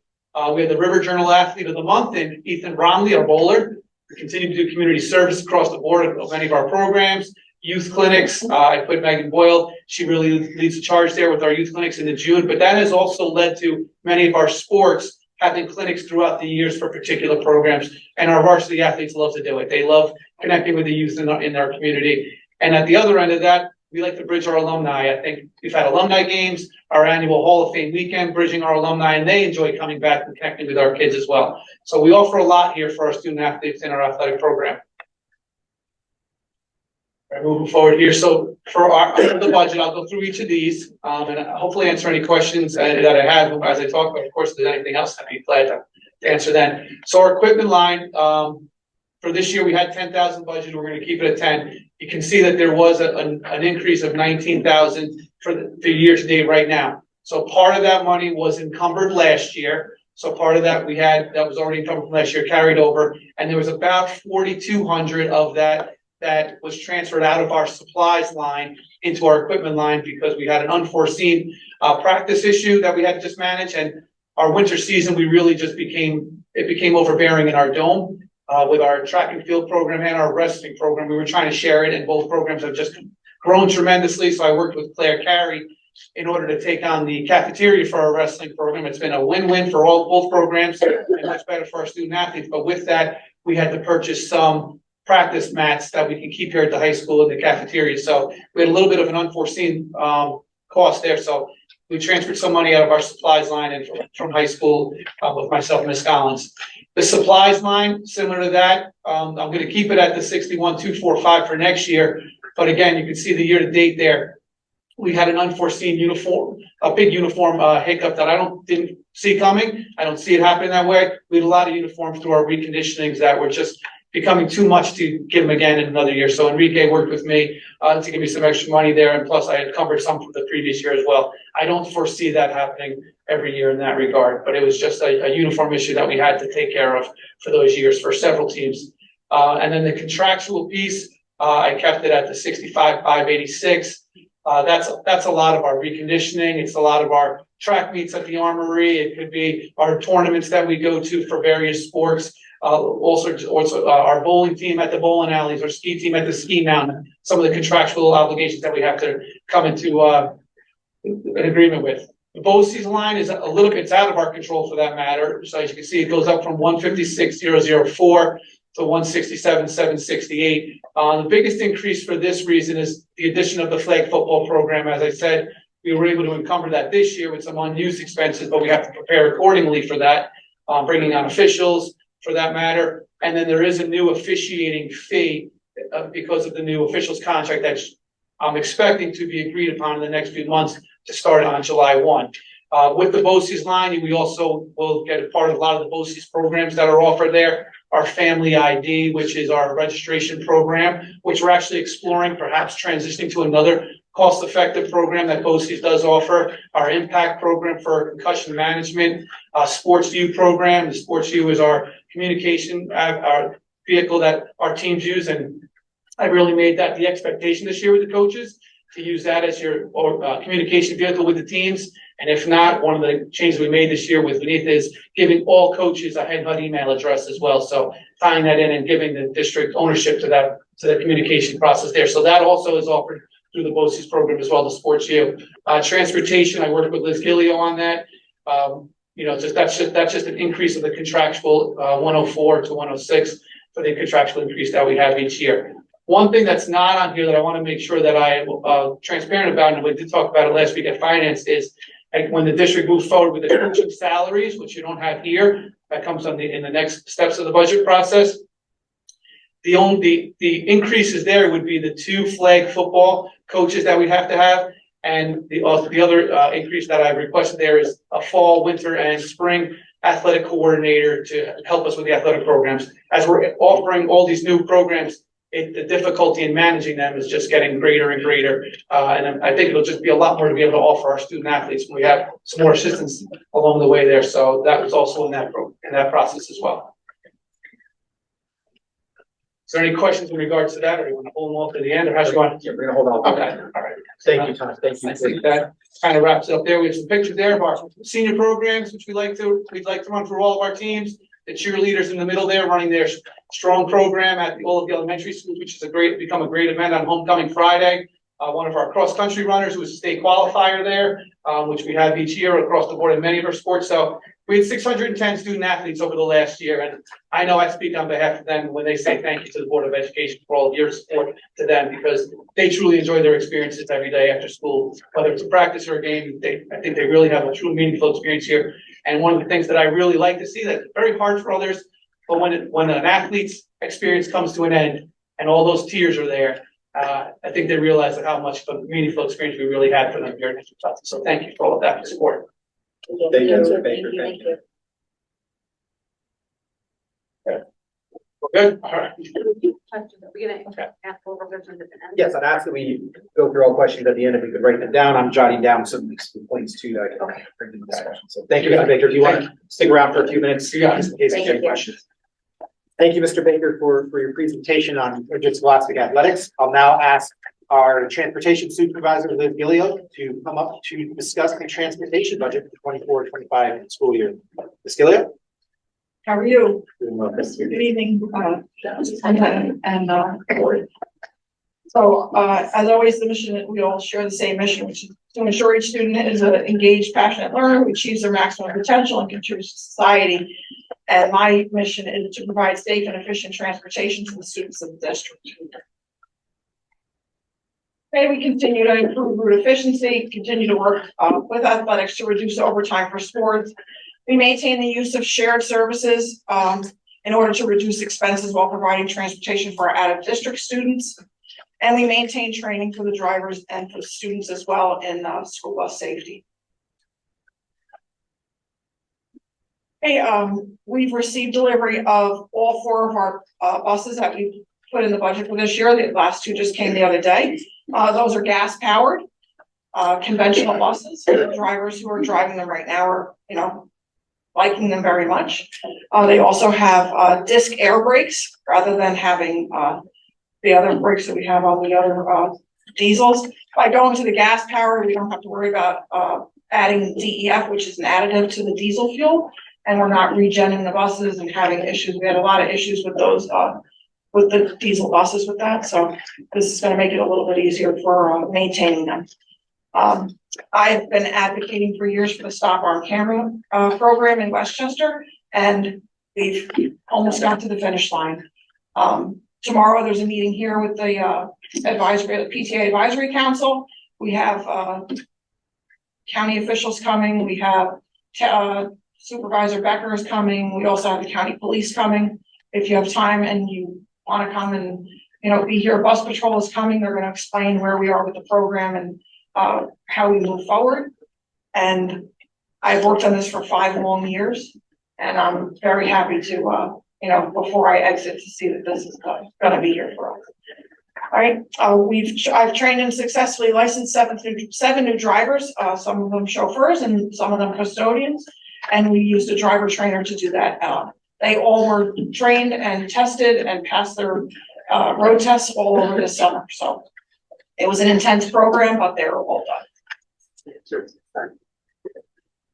Just some pictures from School Bus Safety Day. This is Frenchie Lindsay School. As everybody knows, we go to the elementary schools right at the beginning of the school year, and we want to remind everybody about school bus safety, how to ride on the bus, how to get on and off the bus, how to cross the street if they're a crosser, and also what is acceptable behavior on the bus. We don't bully, we keep our hands and our feet to ourselves, keep everything in our backpacks. We talked about, wearing our seatbelts and being ready to get off the bus when we get to the stop, but staying in our seats until the bus stops. That's a big problem. When I drove a van, I used to say to the kids, when I would do a late run, and they'd all be standing up before I was like, oh, you guys got bad big bus habits, stay in your seats and stay there. And so we're really trying to make sure that, at the kindergarten level and all the way up, they continue to, understand that that's not safe. Okay, so for 23-24, I've been working with Bird Bus for the EV transition plan. We're currently navigating through the route evaluation and infrastructure assessment at the bus garage. And this project is a 0 cost to the district, and we need this in order to meet the requirements set forth by Governor Hochul. So as we go through my line by line, we have non-instructional chauffeurs, and these are all non-salary positions. These are your hourly van drivers. So this year we're currently at $562.95, and for the 24-25 we're going to go $708.131, and that's a contractual increase due to salaries, but also added in there is the expense for 12 bus monitors for a full school year. I know there were some questions about, could we do it for 2 weeks? I don't think the 2 weeks for the K1s is going to be enough. I think that if we were going to do that and not do it for the full year, I would really recommend doing it for like we did this year for 70 days. We did it, I think that that would be more effective because 2 weeks, they're not gonna learn a routine. And I think that if we wanna make sure that they're gonna be safe, that, we at least give them the 3 good months in order to, learn what to do. Since we've done that, we really haven't had, since we stopped the monitors, we haven't really had, any significant behavior issues. I mean, kids are kids and they're gonna, not always do the right thing, but it's all a learning process for them and they'll learn as the older they get, the more they're gonna learn. So that's where you see the big jump there. The $127,000 jump is because of those monitors. Right, and that's an hour in the morning, hour in the afternoon times 12 people. And that's at the, also at the step 1 for the chauffeurs, that's the rate of pay that we use. Okay, district transportation chauffeurs for handicap, so we have 693,608.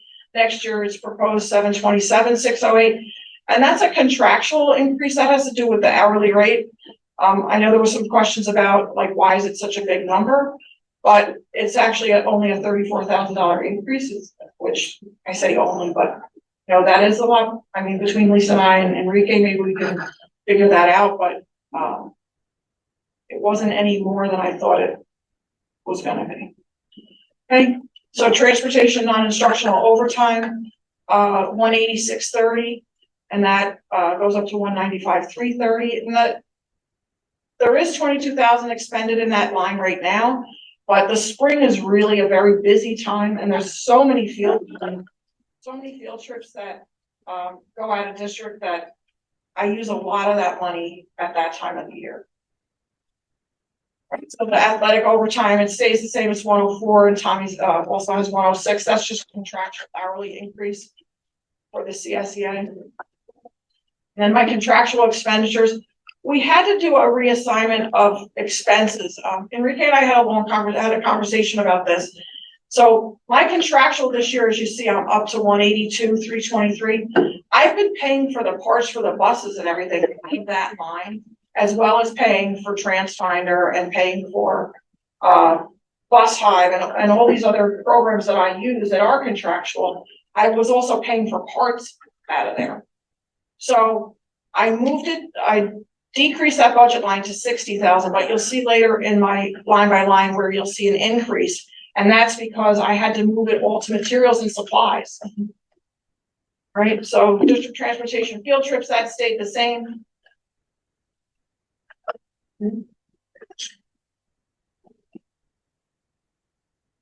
My equipment line also, that's the same, and same thing. You see that there's only 447 spent out of there, but that's where there's big purchases that come out in the late spring. Whether those are star seats, harnesses, wheelchair straps, or there's different things that I purchase with that line as the school year comes to an end. So that's why there isn't too much spent right now, but that money gets expended. Hey, our liability for auto, that's a premium increase and we don't have any control over that. Same thing with our umbrella liability. That also was a premium increase. District transportation materials and supplies, it's at 104.5 and it goes down to 80. And same thing, that's a reassignment of expenses. You'll see in the bus garage, you'll see where those that money is end up being put. For transportation fuel, for gas and diesel, I left that number the same. I think that right now we're in pretty good shape and our fuel prices have kind of stabilized to some extent. I think that leaving it the 289,903, I think that we're gonna be absolutely fine there. With the moving of, the 2 elementary schools to more neighborhood based, I think that we'll be okay. I don't think we're gonna use more fuel. I think we'll be okay with fuel. And the same thing, lubrication and oil, we left that the same. Okay, bus garage equipment, again, there's $28,000 there. I left that there. That's, we buy tire changers, we buy, the air system there. We buy different things with that money. And most of that, they try to keep what they have and we'll try to order things in the spring. Bus garage contractual expenditures, at 12,000 and then it's 14,127. We had to do some work down at the bus garage. We installed a window and a couple other things down there, and so that's where that increase came from. Okay, bus garage materials and supplies. So as you see, it's $2,273, but now next year it's gonna be $130,000. We've seen a 35% increase in the cost for parts to repair the buses. So I've moved money around, and like I said, it's a reassignment of expenses. So we took the money out of the contractual, transportation contractual, and we're moving it to materials and supplies, and that's where all the parts are gonna come out of there. Okay, my utilities, that's just, an anticipated increase.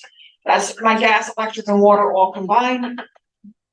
And then the driver's ed stipend,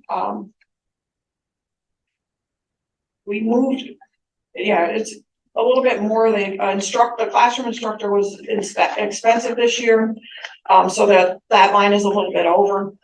But I think that if we keep it at the 6,000, we should be okay. Okay, so my totals, we go from 2,357,000 to 2,575,000. Okay. Thank you. You have one more slide, Liz.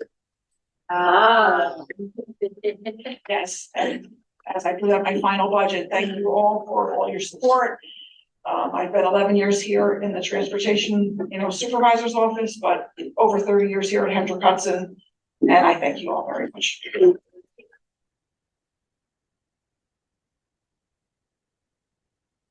It's been a pleasure working with you and learning from you and talking to you at 4:15 on some of those early mornings, as well as Anthony. And this is not, unfortunately, your last budget presentation. We look forward to you joining us on March 2nd. Thank you for the speech. So thank you, Liz. At this time, I'll ask another one of my 4:15 phone call friends to join us. Mr. Anthony Merlini to present the facilities, operations, and maintenance proposed budget. Good evening, everyone. I'm John Ted, I'll be presenting my budget for the upcoming year. Our mission, as Liz stated several times, we have our mission from the school district, but then on top of that, mine dovetails into the mission of the school district. For operation and maintenance department in the Hudson district effectively and efficiently provide services to support the facility, the faculty, staff, and students in pursuit of excellence in their individual and institutional academic, research, and community objectives. So they kind of hinge together both those missions. So I'll give you a little background of maintenance that we do, so we get an understanding of the types of maintenance and how it works. Normal routine maintenance, which includes infrastructure and preventive maintenance, is performed by the district's maintenance, grounds, and custodial staff. That's the day-to-day stuff that happens in the district. Non-major improvements, remodeling, which includes educational maintenance that's funded as part of the operational budget. And depending on this type of work and the scale and the complexity of it, sometimes it's done by the district maintenance staff and sometimes it's done by outside contractors, depending on what's going on. And the daily cleaning maintenance is an activity performed by our custodial staff related to keeping the buildings clean and sanitary. So that's kind of like how things flow through our department. I'll highlight some of the maintenance projects that we completed over the past year. With the funding of the district, and this is done by a couple different ways. Some of this is done with the repair reserve. Some of this, as you can see, I outlined it as a grant. Some of it was just done by our daily operating budget. We're replacing water heaters at the high school, concrete wall and air repair. We did margin at the concrete. We went on some roof repairs at the high school, and the library AC units. On top of this building, we had a grant through ESSER funds, and we replaced that unit. Blue Mountain Middle School, we did a couple of things there. We had an exterior door that was rotting and we replaced those doors and frames. We had some classroom carpet and floor tile installation, some roof repairs. Frank and Lindsay, we did a classroom near there from carpet to tile. BV, we did several classrooms from carpet to tile. The boiler room, we have issues with the blend pumps, and we replaced those. Library, carpet to tile, and furnace woods, and some roof repairs and furnace woods. This just gives you a little snippet of what we've done, and I just wanted to highlight some of the bigger projects. As you can imagine, there's a lot of smaller projects that happen during the course of the year, but that's what I just wanted to highlight. Some of the proposed things that we're going to tackle in the upcoming year, we can do this the same way. The operating budget, maybe some way through the repair reserve. Continue with my exterior concrete work at this building, some roof work at this building in BV, exterior door replacement, like to keep on with that program. We try to do 1 or 2 a year. Classroom carpet to floor tile. Exterior PA upgrades, that would be at the 3 elementary schools. We found some, when we do our audits and things like that, we want to enhance that so individuals outside can hear just as well as inside. We do a window blind replacement around through the district and some camera upgrades, excuse me, in the buildings. And then my last little snippet there, just so you can get an idea, studies have shown on average for every dollar saved by deferring maintenance, there comes a $4 increase in future capital renewal costs. So you may think you're saving money today by putting off our maintenance, but somewhere down the road, you're gonna have to pay for it. So it's something that you can touch. That's right.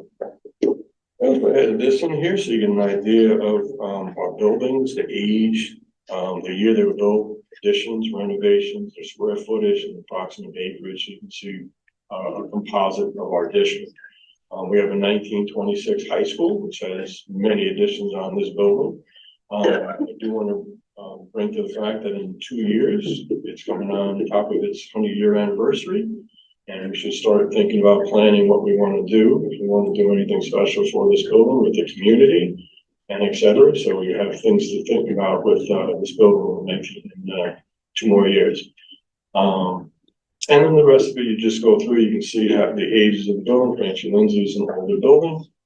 Canterbury Plank is one of the newer elementaries, administration building. And then the bus garage is something that we purchased. We didn't build that building, and we took that over at one point in time. So that's why it has an older date, but we haven't owned it for that long. As we get into my budget, I like to talk about the drivers so you get an idea where my budget's going and why it gets to be where it's going. Our utilities is, the highest cost of what we do, whether we're talking about oil, gas, or electricity. Electricity, costs anticipated to increase in the upcoming year. Kind of delivery surcharges, production charges, we see a little bit of an increase coming with that. Nothing crazy, but a little bit. We purchase our electricity, our major part of electricity, through NYPA, New York Power Authority, and they're a consortium. So what we do is they hedge the pricing, and then they get us the best pricing. So there's a consortium of districts that buy into NYPA to get our pricing down, so we don't pay with your average community member would pay. We pay a better pricing for electricity. Solar, which helps out with our electric, is a fixed increase of approximately 2% per year. I'll talk a little bit about solar on the next slide. And then measures such as LED lighting, we're going to be installing that through the energy performance contract. That project is up at the state now for review. The plan is to start that project or start that work over the summer. And that will also help with shedding our electric costs once we move from T8 down to LED lighting.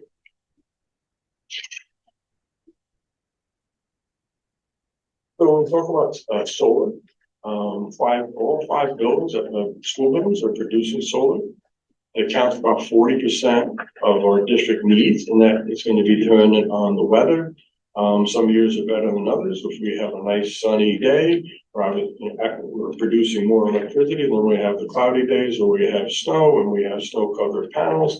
Obviously, we're not going to get the same type of return. We produced about 6.6 megawatt hours since inception when it started in 2016.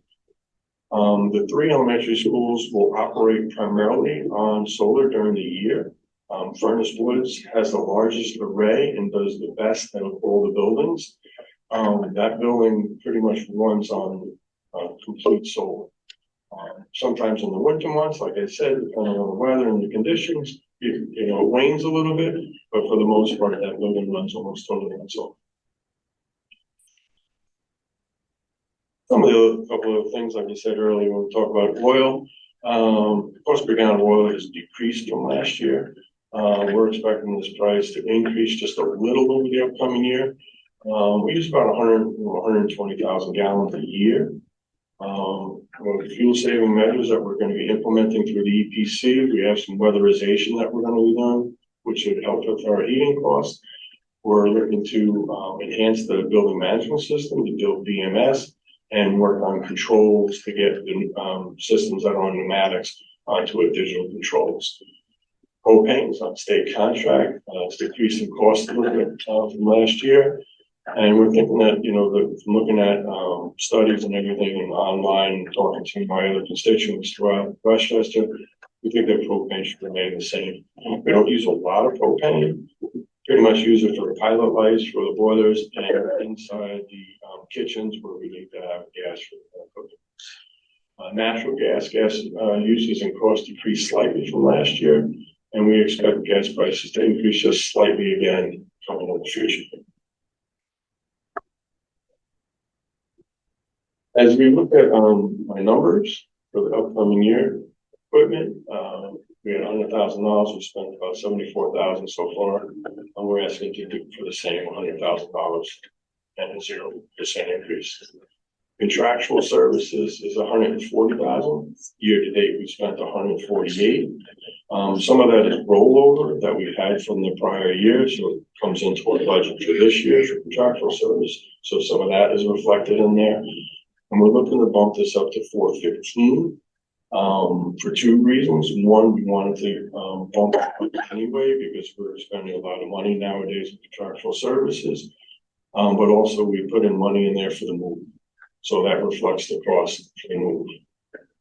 And contractual services are repairs and services that we would contract out to individuals to perform either a one-off service or sometimes some of the repairs and things like that that we need to go out the district. Insurance, it's 36.8 now. We spent 34, looking to bump that to 39, and those are just, you know, insurance costs that I get from those things. Maintenance contracts, it's at 92 now. We spent about 73 so far. We're looking to move that up to 115. Maintenance contracts are the things that we do on a regular basis, or pest management, where the individuals come in on a regular basis. We have individuals that come for a fire test. We have individuals that come in to maintain our elevators, things of that nature. Those are our maintenance contracts, and we've seen an increase of that in the last year. Professional services, that's at 120. Looking to keep that about the same at 121, 249. Those are doing things like architectural service and other things, services of that nature that have to do with the professional nature. It could be environmental, it could be hosted. Materials and supplies, it's at 300,000 now. Looking to increase that to about 305 in the upcoming years, just a little increase. Boats Coaster, we have that at 40,000. We're looking to increase that to 40,800, and those are just increases that we're seeing from BOCES. On the next slide, we talked about a little bit on the prior slides. Oil, we expect to go up a little bit. So we're going from 265.2 to 276.200. Gas propane, it's at 20,000. We're going to keep that at the same, about 20,000. Municipal water, we're seeing a little bit of an increase in that from speaking to our water departments. So we're going from 65,000 to 67,000. Electric and gas, we're at 730,000. We spent 540,000 to date. We're looking to jump that up to 737,661. Telephone, 59.5, and we're looking to decrease that to 48,077. Our service for ourselves has come down a little bit. Sprint went to T-Mobile, and in that, the cost has dropped.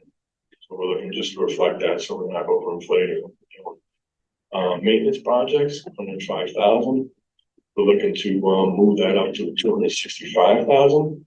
When we met with finance committee, they asked me to add a couple of projects in there, and one of them was moving from carpet to tile to DV. So that's reflected in that number.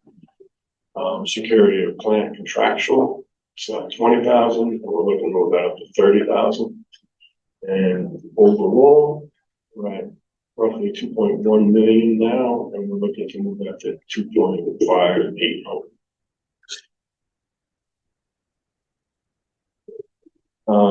And then I'd just like to express my thanks to you guys. Through the maintenance budget, we were able to accomplish a lot of projects over the last year. I look forward to completing more of them the coming year. But this wouldn't be possible without your support, whether it's board or the community members, voting on this budget and supporting us so we can get it done for the staff and students, etc. So I want to just say thank you. Thank you. Thank you. Thank you. So before we get to more discussion, just want to go through some of our standing items that we want to keep in mind. I'll turn it over to Mr. Enrique Catalan to discuss financial projection with any changes that have occurred since our last meeting. Consider. Mr. Catalan will stay up there for our tax levy calculation as well, and we'll discuss some budget drivers together. Thank you, everyone. Good night. Good evening. Basically, it has changed very little. We only made some adjustments based on the increased budget that we discussed with Finance Committee and with the new expenses or reductions that we discussed during the week. We discussed reductions in only one teacher rather than two. We discussed retirements of teachers. So it's been very little change. Going forward, as you can see, the change in the fund balance is very little. The change in the cessation fund might increase a little bit in the first years because we're negotiating with Holtec and the county and town of Portland. We're still negotiating the pilot payment. At this point, we've been reduced an additional $200,000. We're going back to them and see if we can get back an additional $90,000. But those are the only changes that we can see in the financial projections from last time.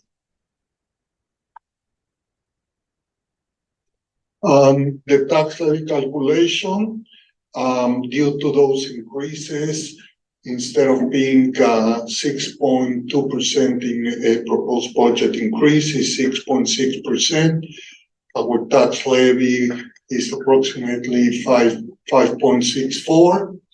Our tax cap still not final. It's going to be final in the next couple of days. I'm still adjusting it, but I believe that it's going to be around 4.32%.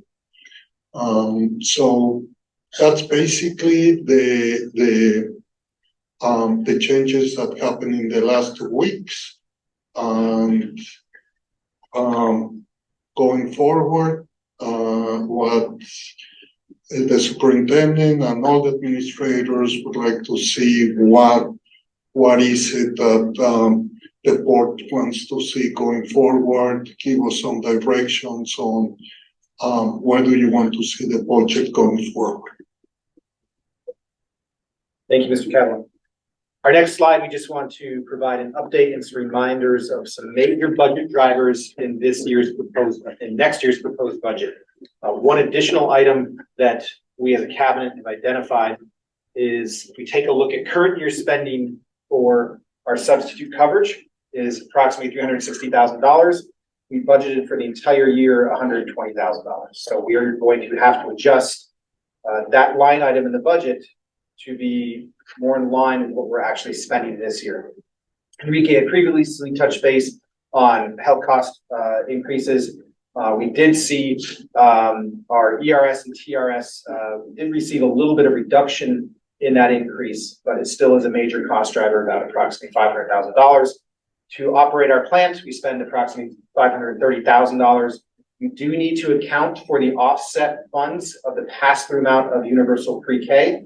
It is on both the revenue side and the expense side, but also a reminder that we only received the grant from the state for a certain number of students, and we wanted to ensure that we were able to support all of the students who could be rising 4-year-olds within that. So we had to add approximately, based on live birth data from the county, we had to add approximately $60,000 to our budget in the event that we have all of the, we assume, 4th graders who were born in the year, I'm sorry, 4-year-olds, it's okay. 4-year-olds who would be eligible based on live birth data, which we would cover that. And then also increase in various positions throughout the budget of $450,000. So just a reminder of what some of the cost increases from our core budget are. Just a reminder on the next slide of our budget vote. I won't insult your intelligence to read that, but it is available online. And then the next slide, if we do have to go to a contingent budget, that will be reflected in the tax levy calculation. If you look at the bottom line, we always provide the amount that we would need to cut from our proposed budget to make a contingent budget, which would be in line with New York State regulations. So I believe it's approximately $2.8 million if we do need to go to a contingent budget. We have to cut from this proposed budget as stands. And then next slide. So we want to hear the board's questions on content for the presentation. For instance, you heard Ms. Gilio discuss the monitor position options. We are still discussing special education programs. Under Mr. Baker's presentation, he discussed the coordinators, that increased the additional coaches for the 2 programs. We also discussed the purchase of electronic vehicles that is on the horizon, which Ms. Gilio, correct me if I'm wrong, by 2027, any new bus we purchase must be an electronic vehicle, and by 2035, electric. I'm sorry, electric, yes, what did I say? Electronic. Jesus, I apologize. Electric. I wouldn't have been doing better if it was on that. So by 2027, they must be electric vehicles, and then by 2035, all of our fleet must be transitioned to electric. They have to be non-fossil. Okay. Oh, interesting.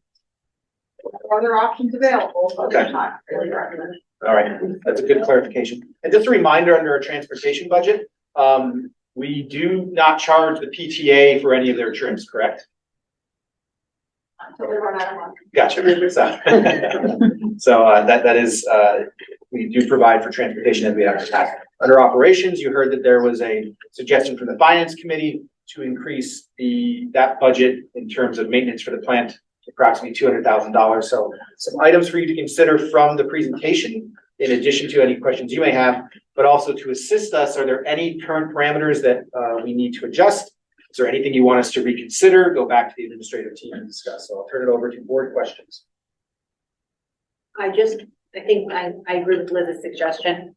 I think in an ideal world, we would have bus monitors for the whole year, but I think what we did this year worked really well.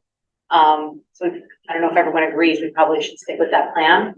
6 to 7 weeks. Excuse me. I think that it's a tough position to fill. We have a hard time getting folks to be able to do it because it's an hour here and an hour there. So I think just coming up with a really solid game plan for the same amount of time that we did this year, getting the kids acclimated to the new schedule is what we should be planning for. You know, if the need arises that there's a certain route that needs more help, I guess you can look at it if that comes up. But I do think that what we did this year was helpful.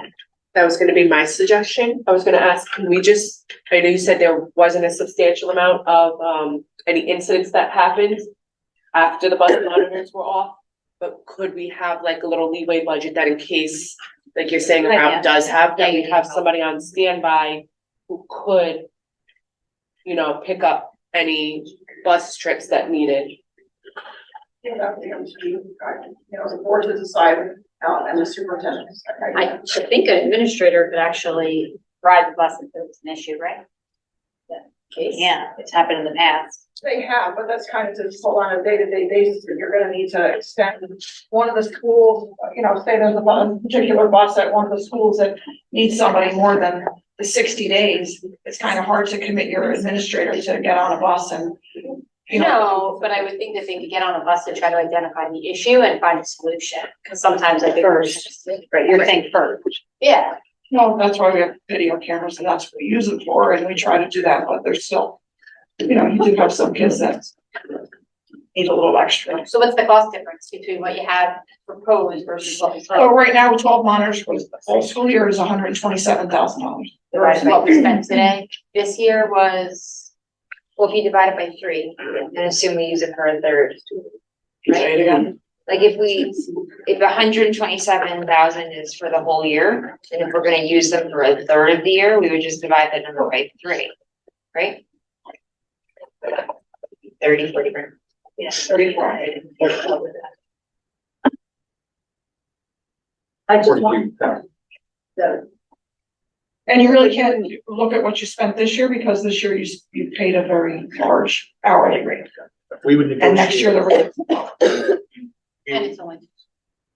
and it's correct, and it's Maybe only EB, maybe only. Furnace Woods and B. That's really $60. Correct. So we can work on the details of what that might look like. I think that makes sense. But it would be less than 60,000 though, because we're hopefully not paying the highest, the rate of pay we were paying. Right. Correct. Yeah, so it should be somewhere.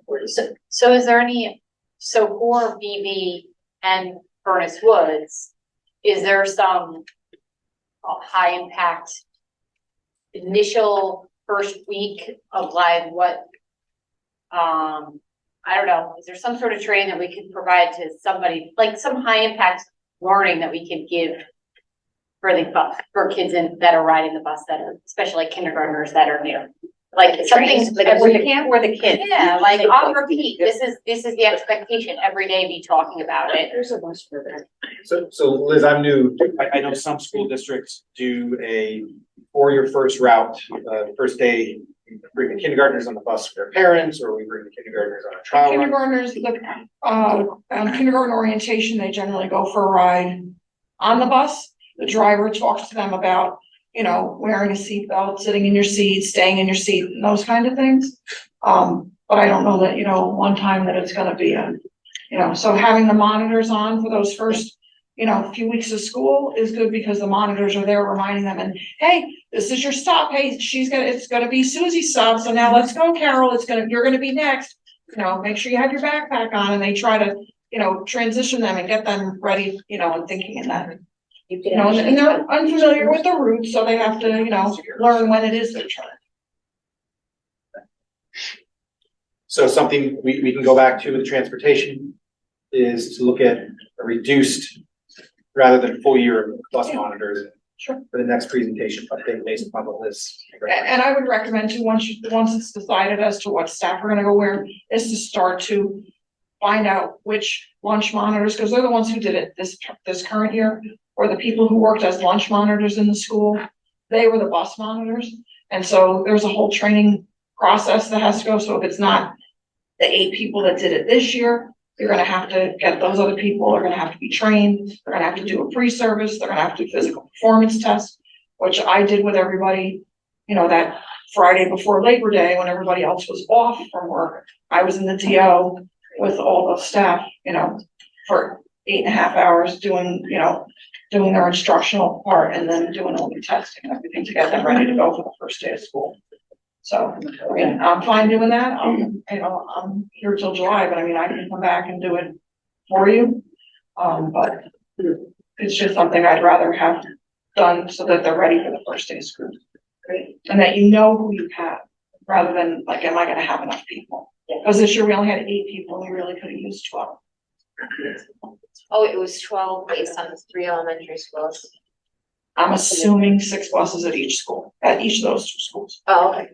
So, yeah, with like 300 kids, like there's only 200 at Furnace Woods, and some of those are kids in the special ed program, so they won't necessarily be on a big bus. So I don't need to, provide monitors for their buses, because they already have them as a parent.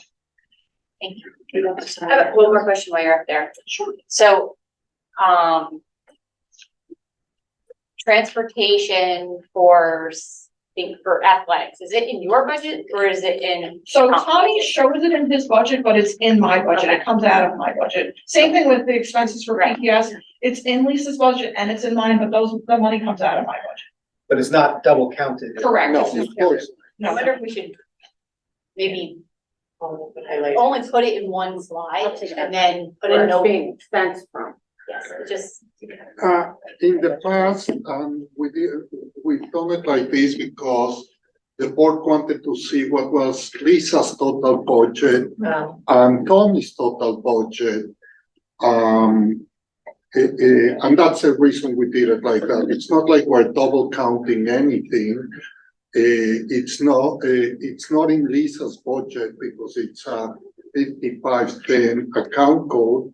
That's in Lisa's budget, but that's what the board wanted to do. So that's what we did. You want to do it differently? It's very simple. We just move it. I like it. I just wonder if maybe we could call it out slightly differently. So that when Liz does her presentation, she can allocate that of my budget. 100,000 was already discussed from Lisa and 50,000 from Tommy, so that it's Clear. yeah, exactly right. So it doesn't appear to be a double expense. So then. Like a little asterisk on there. Yeah, or just like one line that says other departments and their total that is making up for it and net that out. So, and then so for athletics overtime, we've only spent 37,000 year to date. But I mean, I don't know who this is actually for then, but we still expect it. So is spring more expensive than the fall and winter? But yes, there's two issues there again. The second issue is probably Anthony hasn't charged Liz for the over. There could be a paperwork. Yeah. You see, they probably is still in that. Lag? I was probably winter sports probably has it. Is it a whole season lag? What are we talking about? Is it a month lag? 3-month lag? It goes through the overtime sheets that the custodians and the drivers fill out. It's broken down by code. So there's a special ed code, there's a athletics code, and there's a transportation code. So if they're doing athletic trips on the weekend, they mark that and it gets charged in the athletic code. So it's all a matter of just when it cycles through payroll, when it gets entered into the appropriate budget line. So I don't know what. It's just a transfers that doesn't happen that often. Okay.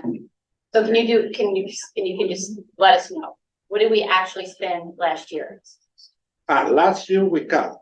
Yeah, I just want to know what we budgeted or what we actually We'll spent. let you know in the next meeting, yes. Email us. Yes. Okay, thank you. Is the athletic coordinator in the athletic budget? Or the two coaches? It's in, when I presented the budget, the numbers to Enrique and Mr. Tremblay, that was in my coaching salaries line, but that's not part of this one. That'll be part of the futures. Am I correct by saying that?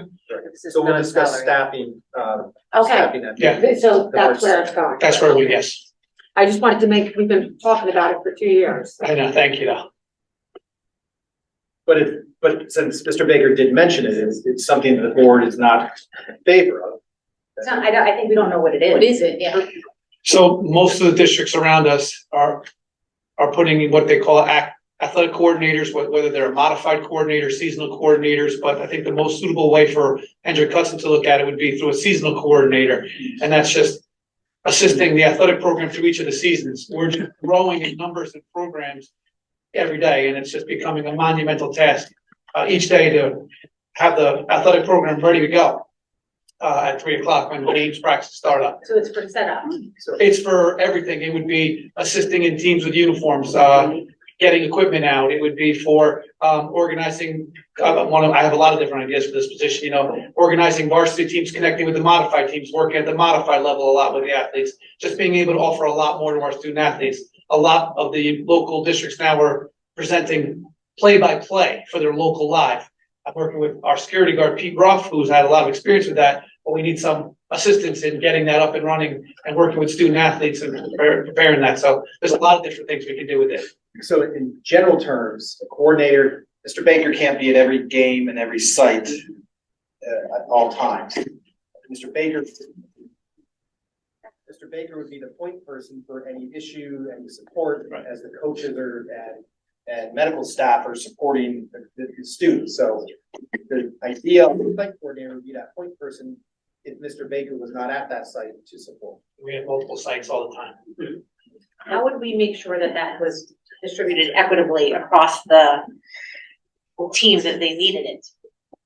I think it's a good question, but I think a lot of it would be program needed, or That's what I'm saying, everybody would be getting assistance as well. There'll be times when there might be a lot of things at our main field going on. Might be a lot of times, as Mr. Trombley just, we have events going on at main field, on Frankie Lindsay over at Sunset Field, all over the place. So it would be it'd be an improvement for the entire program now.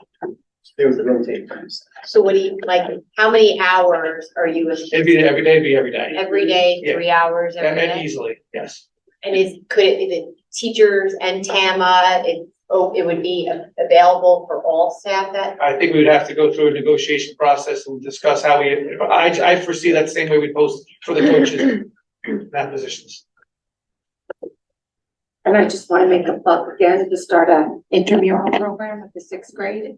Sorry. After I met with finance, Coach Boyle and I had discussions about that, so we have some further ideas, so I followed up on that for you. Thank you.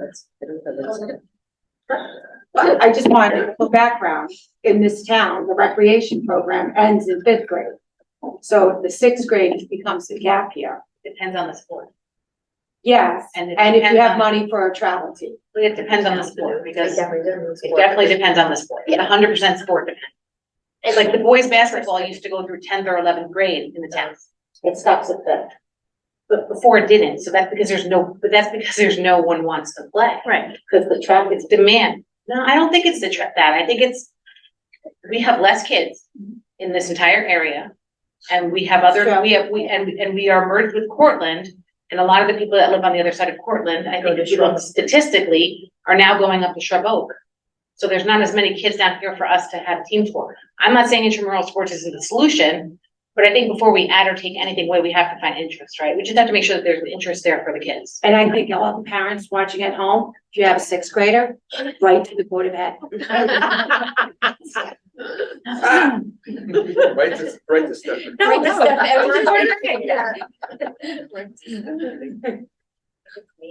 Thank you. All right, thank you again. Thank you. Thank you, Mr. Baker. I have a question for Anthony. You answered one about the carpet removal. You said that's coming out of your maintenance project. How many classrooms still need carpet removal?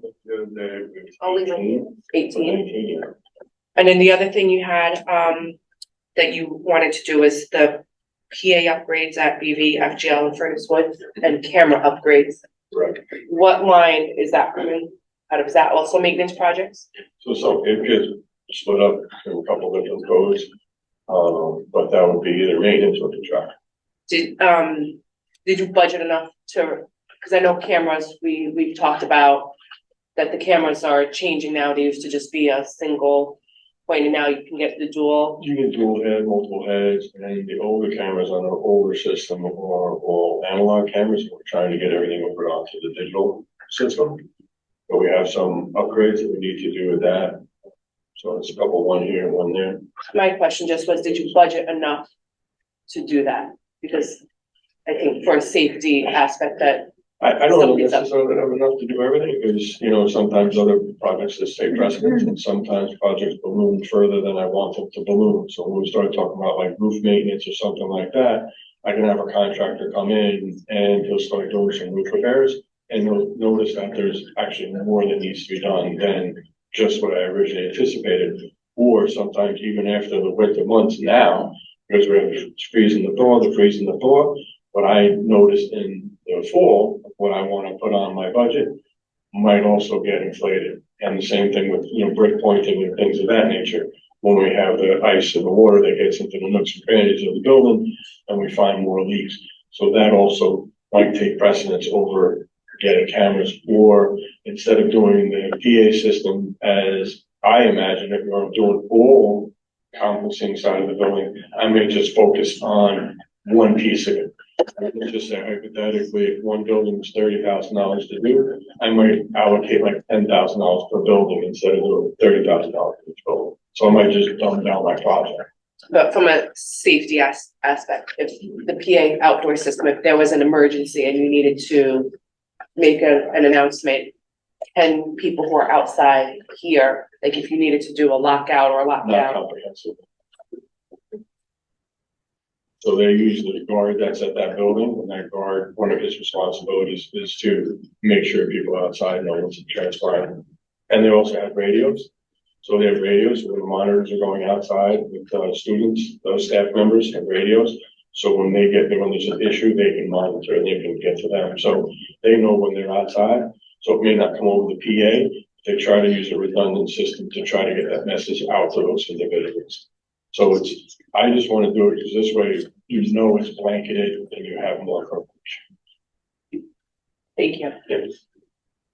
Any other questions for Mr. Majid? I have one. What is the biggest increase I think is this contractual services piece? What does that consist of specifically? So we put the move into that. So we're gonna do the elementary move again. So we put money in that line item to cover that cost. Great, thank you. What was the overall added cost for that? I can't. What was the overall added cost for the move that you So added? we allocated 250,000. And then I had thank you.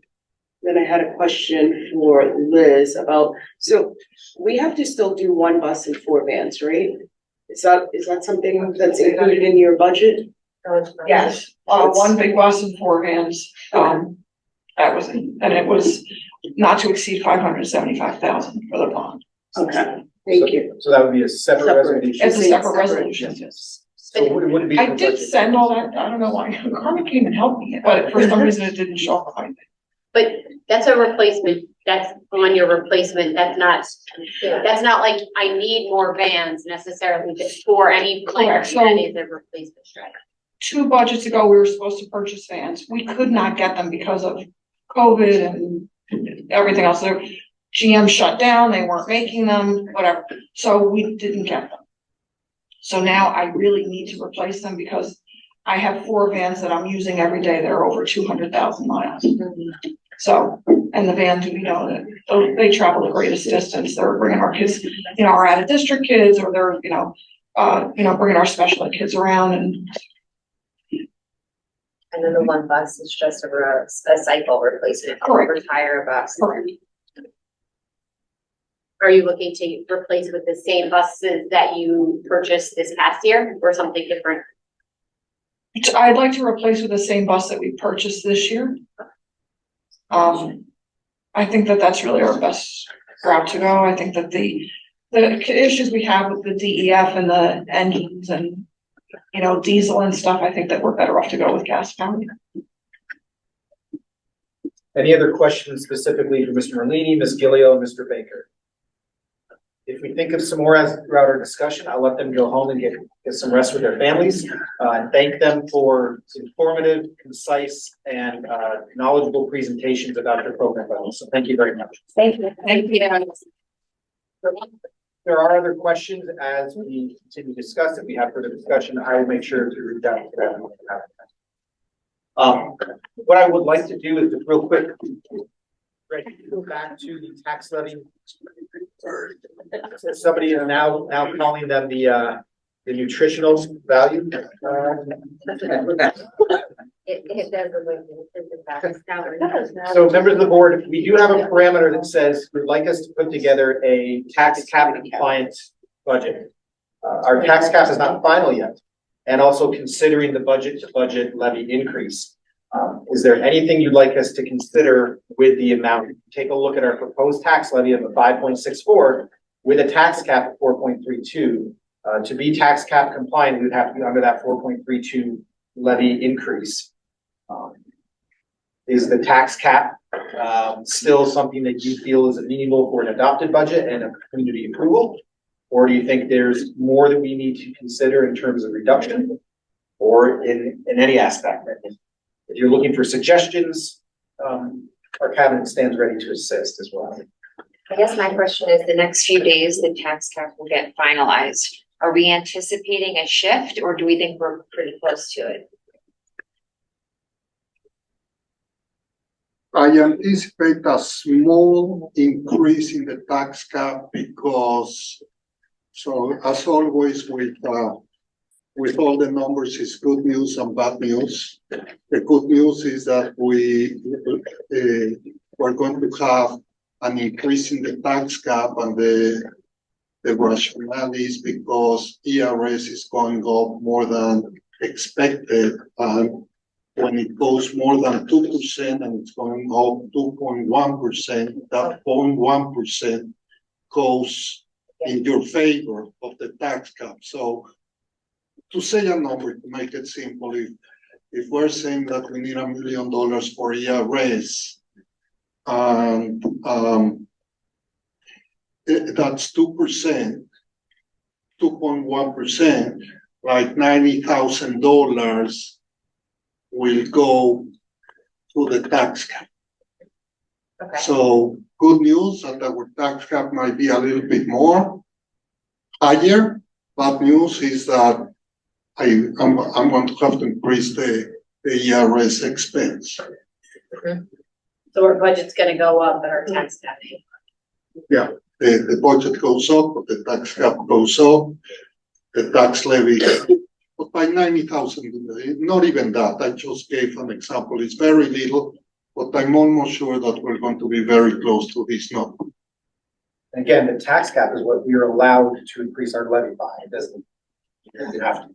Well, it's what we're allowed to increase it by with only requiring a simple majority to pass the budget. Correct. We're allowed to increase it To whatever we. that the community is willing to support, but in that case, it's a higher number of Super percentage, yes.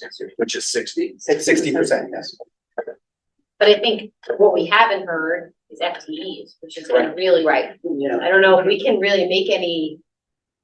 I don't know if I feel like I mean, we talked about the monitors. I think that was some savings, but I mean, it's not a lot. I understand. I have monitors and intramural in 6th grade is what came out of tonight. And neither Anthony nor Liz discussed salaries, contractual salaries. We received a call from TransFinder telling us that the way we're looking at our parameters, we're going to need 2 more buses. We have the buses, but we do not have the drivers. It's the driver, not the bus. Correct. The buses we have, because we got them this year, but we need 2 people more to drive those buses. But they are still working on it. This was just a phone call that Benita probably, a little bit more, but that's what Liz was telling me, that TransFinder said that under the parameters. 35 minutes. This was the same sort of deal last year, because I remember Cory and Ally were on the board. We put up a proposition to get more buses than we ever have. Then we talked about needing to fill those. So did we not hire the people that we talked about hiring? We didn't have the buses. Buses just came in. No. They've been on the road. No, that's what I'm saying. That's what I'm saying. We don't need the buses because we hired we bought the buses. But if it's true what TransFinder is telling us, we're going to need 2 people. Yeah, but that doesn't make sense though, because Liz, and I'm not saying that they're wrong, but there must be information missing, because Liz has had 2 buses running. Right, in place of the 2 we just got, she'd had 2 buses on the road that need to be retired. So if I can speak, I did talk to TransFinder. We just got the report today. I haven't gone through it. We'll schedule some time to go through it. I did hear about the additional buses, and I did call TransFinder, and what they said was, because we have 3, 4, 5 at FGL, you would have to we have the buses. You just have to allocate the buses that are assigned to right now, BB and Furnace Woods, and assign them to FGL. So it's not additional buses or drivers, from my understanding. It's just wherever. It's just allocating the current buses So and to me, it drivers sounds like because we have time more works. runs. This sounds like something that we should not be starting a fire over. Right, I don't, Well- that's why I wanna go through No the buses, report it's before no we talk driver. about it. Yeah. So we'll take a look at the report, make sure if we do need to add that, we'll bring that up at next There's meeting. probably like Clarify. time, they start. It may not be. Make a Bell route time. and go background. Yeah, I think we can look at anything until we know the FTEs, because that's the biggest driving cost in the whole budget. So Greg, if you can go back please to our timeline, we need to, part of the line by line budget review to give you the information you need. So Greg, I think it's slide 2. Part of what you'll need for that line by line budget review. Again, this is what I envision it looking like. The board will have an agenda, which we're gonna be releasing to the public soon, but it's gonna be operations in the afternoon, after a short break. And we will go through the major budget codes, and we'll show you what was spent fully in last year of 22-23. We'll take a look at what was budgeted for 23-24. We'll take a look at current 23-24 and projected 23-24. And then we'll also look at proposed 24-25 from both a dollar figure increase and a percentage increase comparatively, and any notes that go through there. So you'll see that comparison for each of our codes. We'll also have some comparative data that Enrique and Mara and his team are working on. And we'll go through those line by lines, and we'll also have a staffing analysis for you. And so if we have robust conversation at that time frame, we will have theoretically as an administrative team, based upon any feedback we receive from you, we will have from March 2nd, which is a Saturday. So let's say March 5th, which would be the next week, March 5th through the 27th to make some of those changes. Does it help you at all if we say, I mean, I know this was supposed to be like a line by line. What are the basically everyone asked what they needed. Correct. But how this was explained to us last year was that basically let's just say this, we order 60 cans of paint at BB every single year.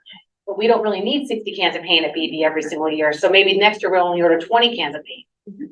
Where is that thought process reflected in what we're seeing? That thought process is reflected in the superintendent's directives to the program code owners to use a zero-based budget format. That started in late November to December on through not only cabinet meetings, but administrative team meetings with a training on a zero-based budgeting philosophy, on various meetings that we held saying, you presented this, walk us through your budget, tell us the details about it. But again, these transparent line by line reviews that we're giving them here as well are to reflect that. I mean, we're not gonna get Margaret's budget until your presentation is the 27th, right? 28. Correct. Just curriculum. Staffing is on the 2nd. So we'll never see staffing until March 2nd. So we're sitting at the table. And it will be building by building. I'm sorry. And it will be by building. So we are going to do, I guess somehow have to. yeah, so we're going to give you total FTE. We'll give you by building and by position. The one area where Enrique and I are trying to, all of us as a cabinet are trying to see the best way to present is because we're in a reconfiguration. They're probably just going to give you by elementary school, by elementary total what it's going to do. Because there's too many parameters per building. If that makes sense. Yeah. So we'll be able to drill down in more detail. But you won't know who's gonna do where, is that? Yes, we don't by then, know. we absolutely We should know that, but Do you know how you gave us the budget codes for what you spent last year and what you anticipate spending next year? yes. Is it possible, I'm thinking that by building, you could tell us, like, okay, say the high school has 762 kids. And you have, how many teachers?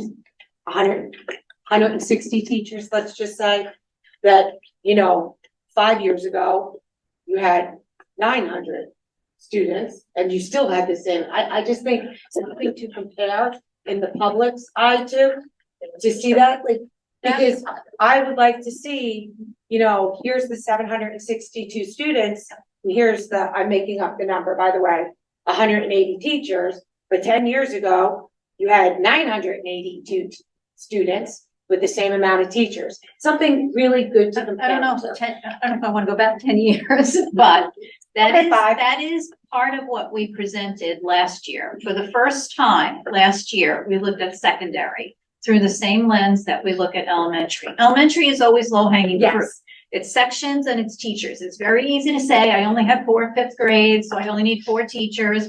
Secondary is a little bit more complicated, but last year I showed you the middle school and the high school. How many students, how many teachers? But we didn't see something to compare it to. Well, yes, we always compare one year to the next. We don't go back farther than that. I think that it would be beneficial to go back, not 10, you're right, 5. Just to go back to 5, because, you know, I think for the community, just I to see what see. you're saying. The charts that Mike is talking about, that comparison doesn't exist there. We can certainly add it. That is just saying we had 5 art teachers last year. We proposed 5 art teachers next year, but it doesn't say to you, well, maybe we only needed 3 art teachers. So that was the question that was asked when you asked for schedules. Yes. And you said by course, by enrollment, by section. Because I really think that the community does not really understand what efficiencies in its schedule mean. We say it, but what does it mean? You have some people saying, oh, they're cutting, but that's not what efficiencies are. I mean, I think that we really have to walk the community through what an efficiency is in a schedule. So what we'll have at that line by line is we will have our principals available. Most budget discussions will take place by code, which can be drilled down to building. But we tend to look at our overall program, and then our transparency report will reflect what we do for each building. The line by line, we will have our principals there, and I think that that's a good time for them to come up and present any of the, or to fill in the blanks of any questions we have about enrollment, because by that time, we still won't have a finalized schedule at the secondary.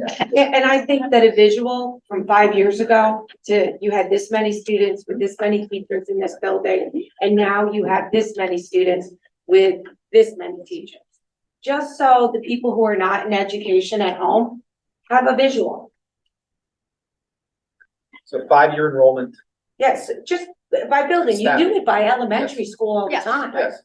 We have it. It's not hard to do. We have to produce that for We several did this- reports. We have it. We Yes, have it in yes. our brain. No. We did this. This was reviewed, the middle school and high school public union, Where is it on board doc? 2019, We will make sure. 2020. It's in there. It's there. It's there. I don't have it memorized, but it's there. When they talked about getting rid of teams at the middle school? And the high school staffing, how many kids were at an average in each classroom? Yeah. I think it's, I think it needs to be a very simplistic video. Like, So we'll have a entire appendices for you, comparative data to the region.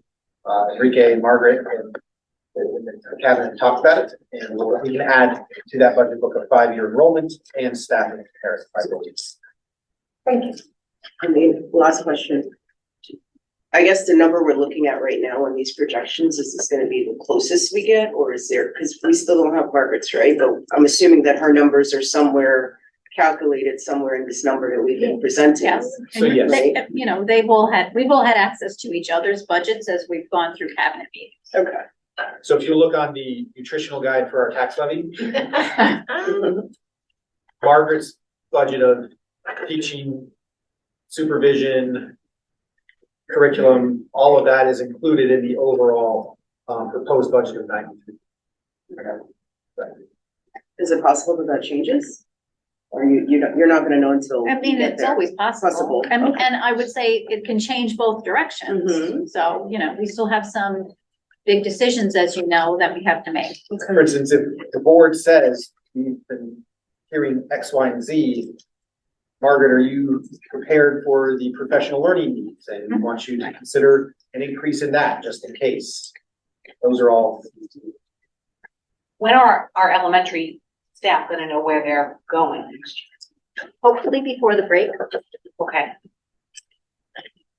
Are you? Next well, week. We have a meeting with principals this Friday. Staff have already, just so everybody knows, staff have already, Margaret and Lisa have put together a survey about staff preference. Not that we can always give that staff preference, but we at least have that data. Margaret had reached out to special area teachers as well. Yes, so special area teachers and K-2 teachers were asked for preferences, 3, 4, 5, it's one building, so. And we've been having conversations with principals, they've been sharing their requests. We also have to consider their requests against the larger district needs. So we'll have another conversation with them this Friday. That's okay. So I know this year and last year, we did TAs at first grade. Are you going back to your old sort of model or some revision between the model? So my proposal, and we'll talk about this Friday, we'll talk a little bit about it, is that we're splitting K and 1 effectively. So half goes to BB, approximately half goes to Furnace Woods. What I'd like to see us do is go back to the model of first grade has half day TA, and then the other half of that day, the TA works with second grade. So that's it. BB and Furnace Woods are set. What I'd like to propose, because Frank G will be larger, is that the extra TAs that are currently at Furnace Woods that won't be needed because we'll have staffing for teachers go to Frank G to help compensate for the extra children that they will have there. So I will have a chart that lays that out. I know Mr. Mackin was concerned about that because it's a larger building. And how we staffed TAs this year at the 2 through 5 schools was they got 4 TAs and they were designated to a role. They could be pulled from that role if coverage was needed, but Dennis was very clear that he wanted them assigned somewhere, not working in classrooms. So they supported ENL, they supported both AIS reading and AIS math, and they supported the STEAM program. And again, if somebody was short coverage, then yes, they went and pulled, an ENL TA to help cover a teacher's classroom. So those 4 people won't be needed that way at Furnace Woods next year because Josh will pull all of the K and 1 TAs. So we'll sit down together on Friday to show how, without adding bodies, we can certainly give Frank G extra coverage. Thank you. Yep. Yeah, so any committee reports? Well, we already went over facilities, the audit met today. We're gonna have to actually have a follow-up meeting. We're just reviewing some audit documents, and I guess Mike and I are assigned the task to strategize a more formal audit committee meeting agenda and schedule. As a former member of the Air Force Inspector General team, I look forward to it. One of the things that did come out and we were discussing in that meeting and based on suggestions from Don Hoffman and our other auditors, there is a liability of us not having an a dedicated designated HR person for this district. So it's something, and it's not budgeted for currently. It's something that we have to really consider here. Because we're being told it's opening up for us. It's not that you guys are not doing a great job, but we need someone dedicated to make sure all the boxes are checked in all directions, because otherwise we're opening up ourselves up for liability. We discussed this last year. We did. But now we're getting recommendations from our auditors, right? So it's a need. I agree. Maybe you can take that action to look at what your options would be. Whether it be permanent or civil service or a contract, like something that we could start with and maybe build upon. But it's probably worth putting in the budget so we explaining it, right? Yeah, I don't know if we can hold off anymore. We have to present it the why to the public and explain, what the need is. They're smart. That's all I have, I think. Okay. Board comments and new business? I will tell you this, I'm very excited about tomorrow because it is we have the overall curriculum committee meeting at 2:00 where we get to hear about all the proposals for next year's curriculum. So, I'm really looking forward to that and hopefully we'll have a report back out. Stephanie wants to know if there's staffing attached to that. I'm for that staffing. Any other board comments, new business? Now, before we close, I need to poll the board. We did not complete our executive session. Is everybody up for 20 minutes to wrap it up, or do we want to save it for another day? Let's just get it done. Put it in line, like we try to stick 20 minutes? Yeah, because I'm. Let's do it. Yes. Do it. 10. Okay. So Carmen, I just have to make a motion to return to executive session. That was not completed earlier this evening. Right. I have to, but the part that we are returning for is collective negotiations under the law. And personal related items. So can I have a motion to return to exec? Motion to return with that. Have a second? Second. All in favor? Yep. Okay.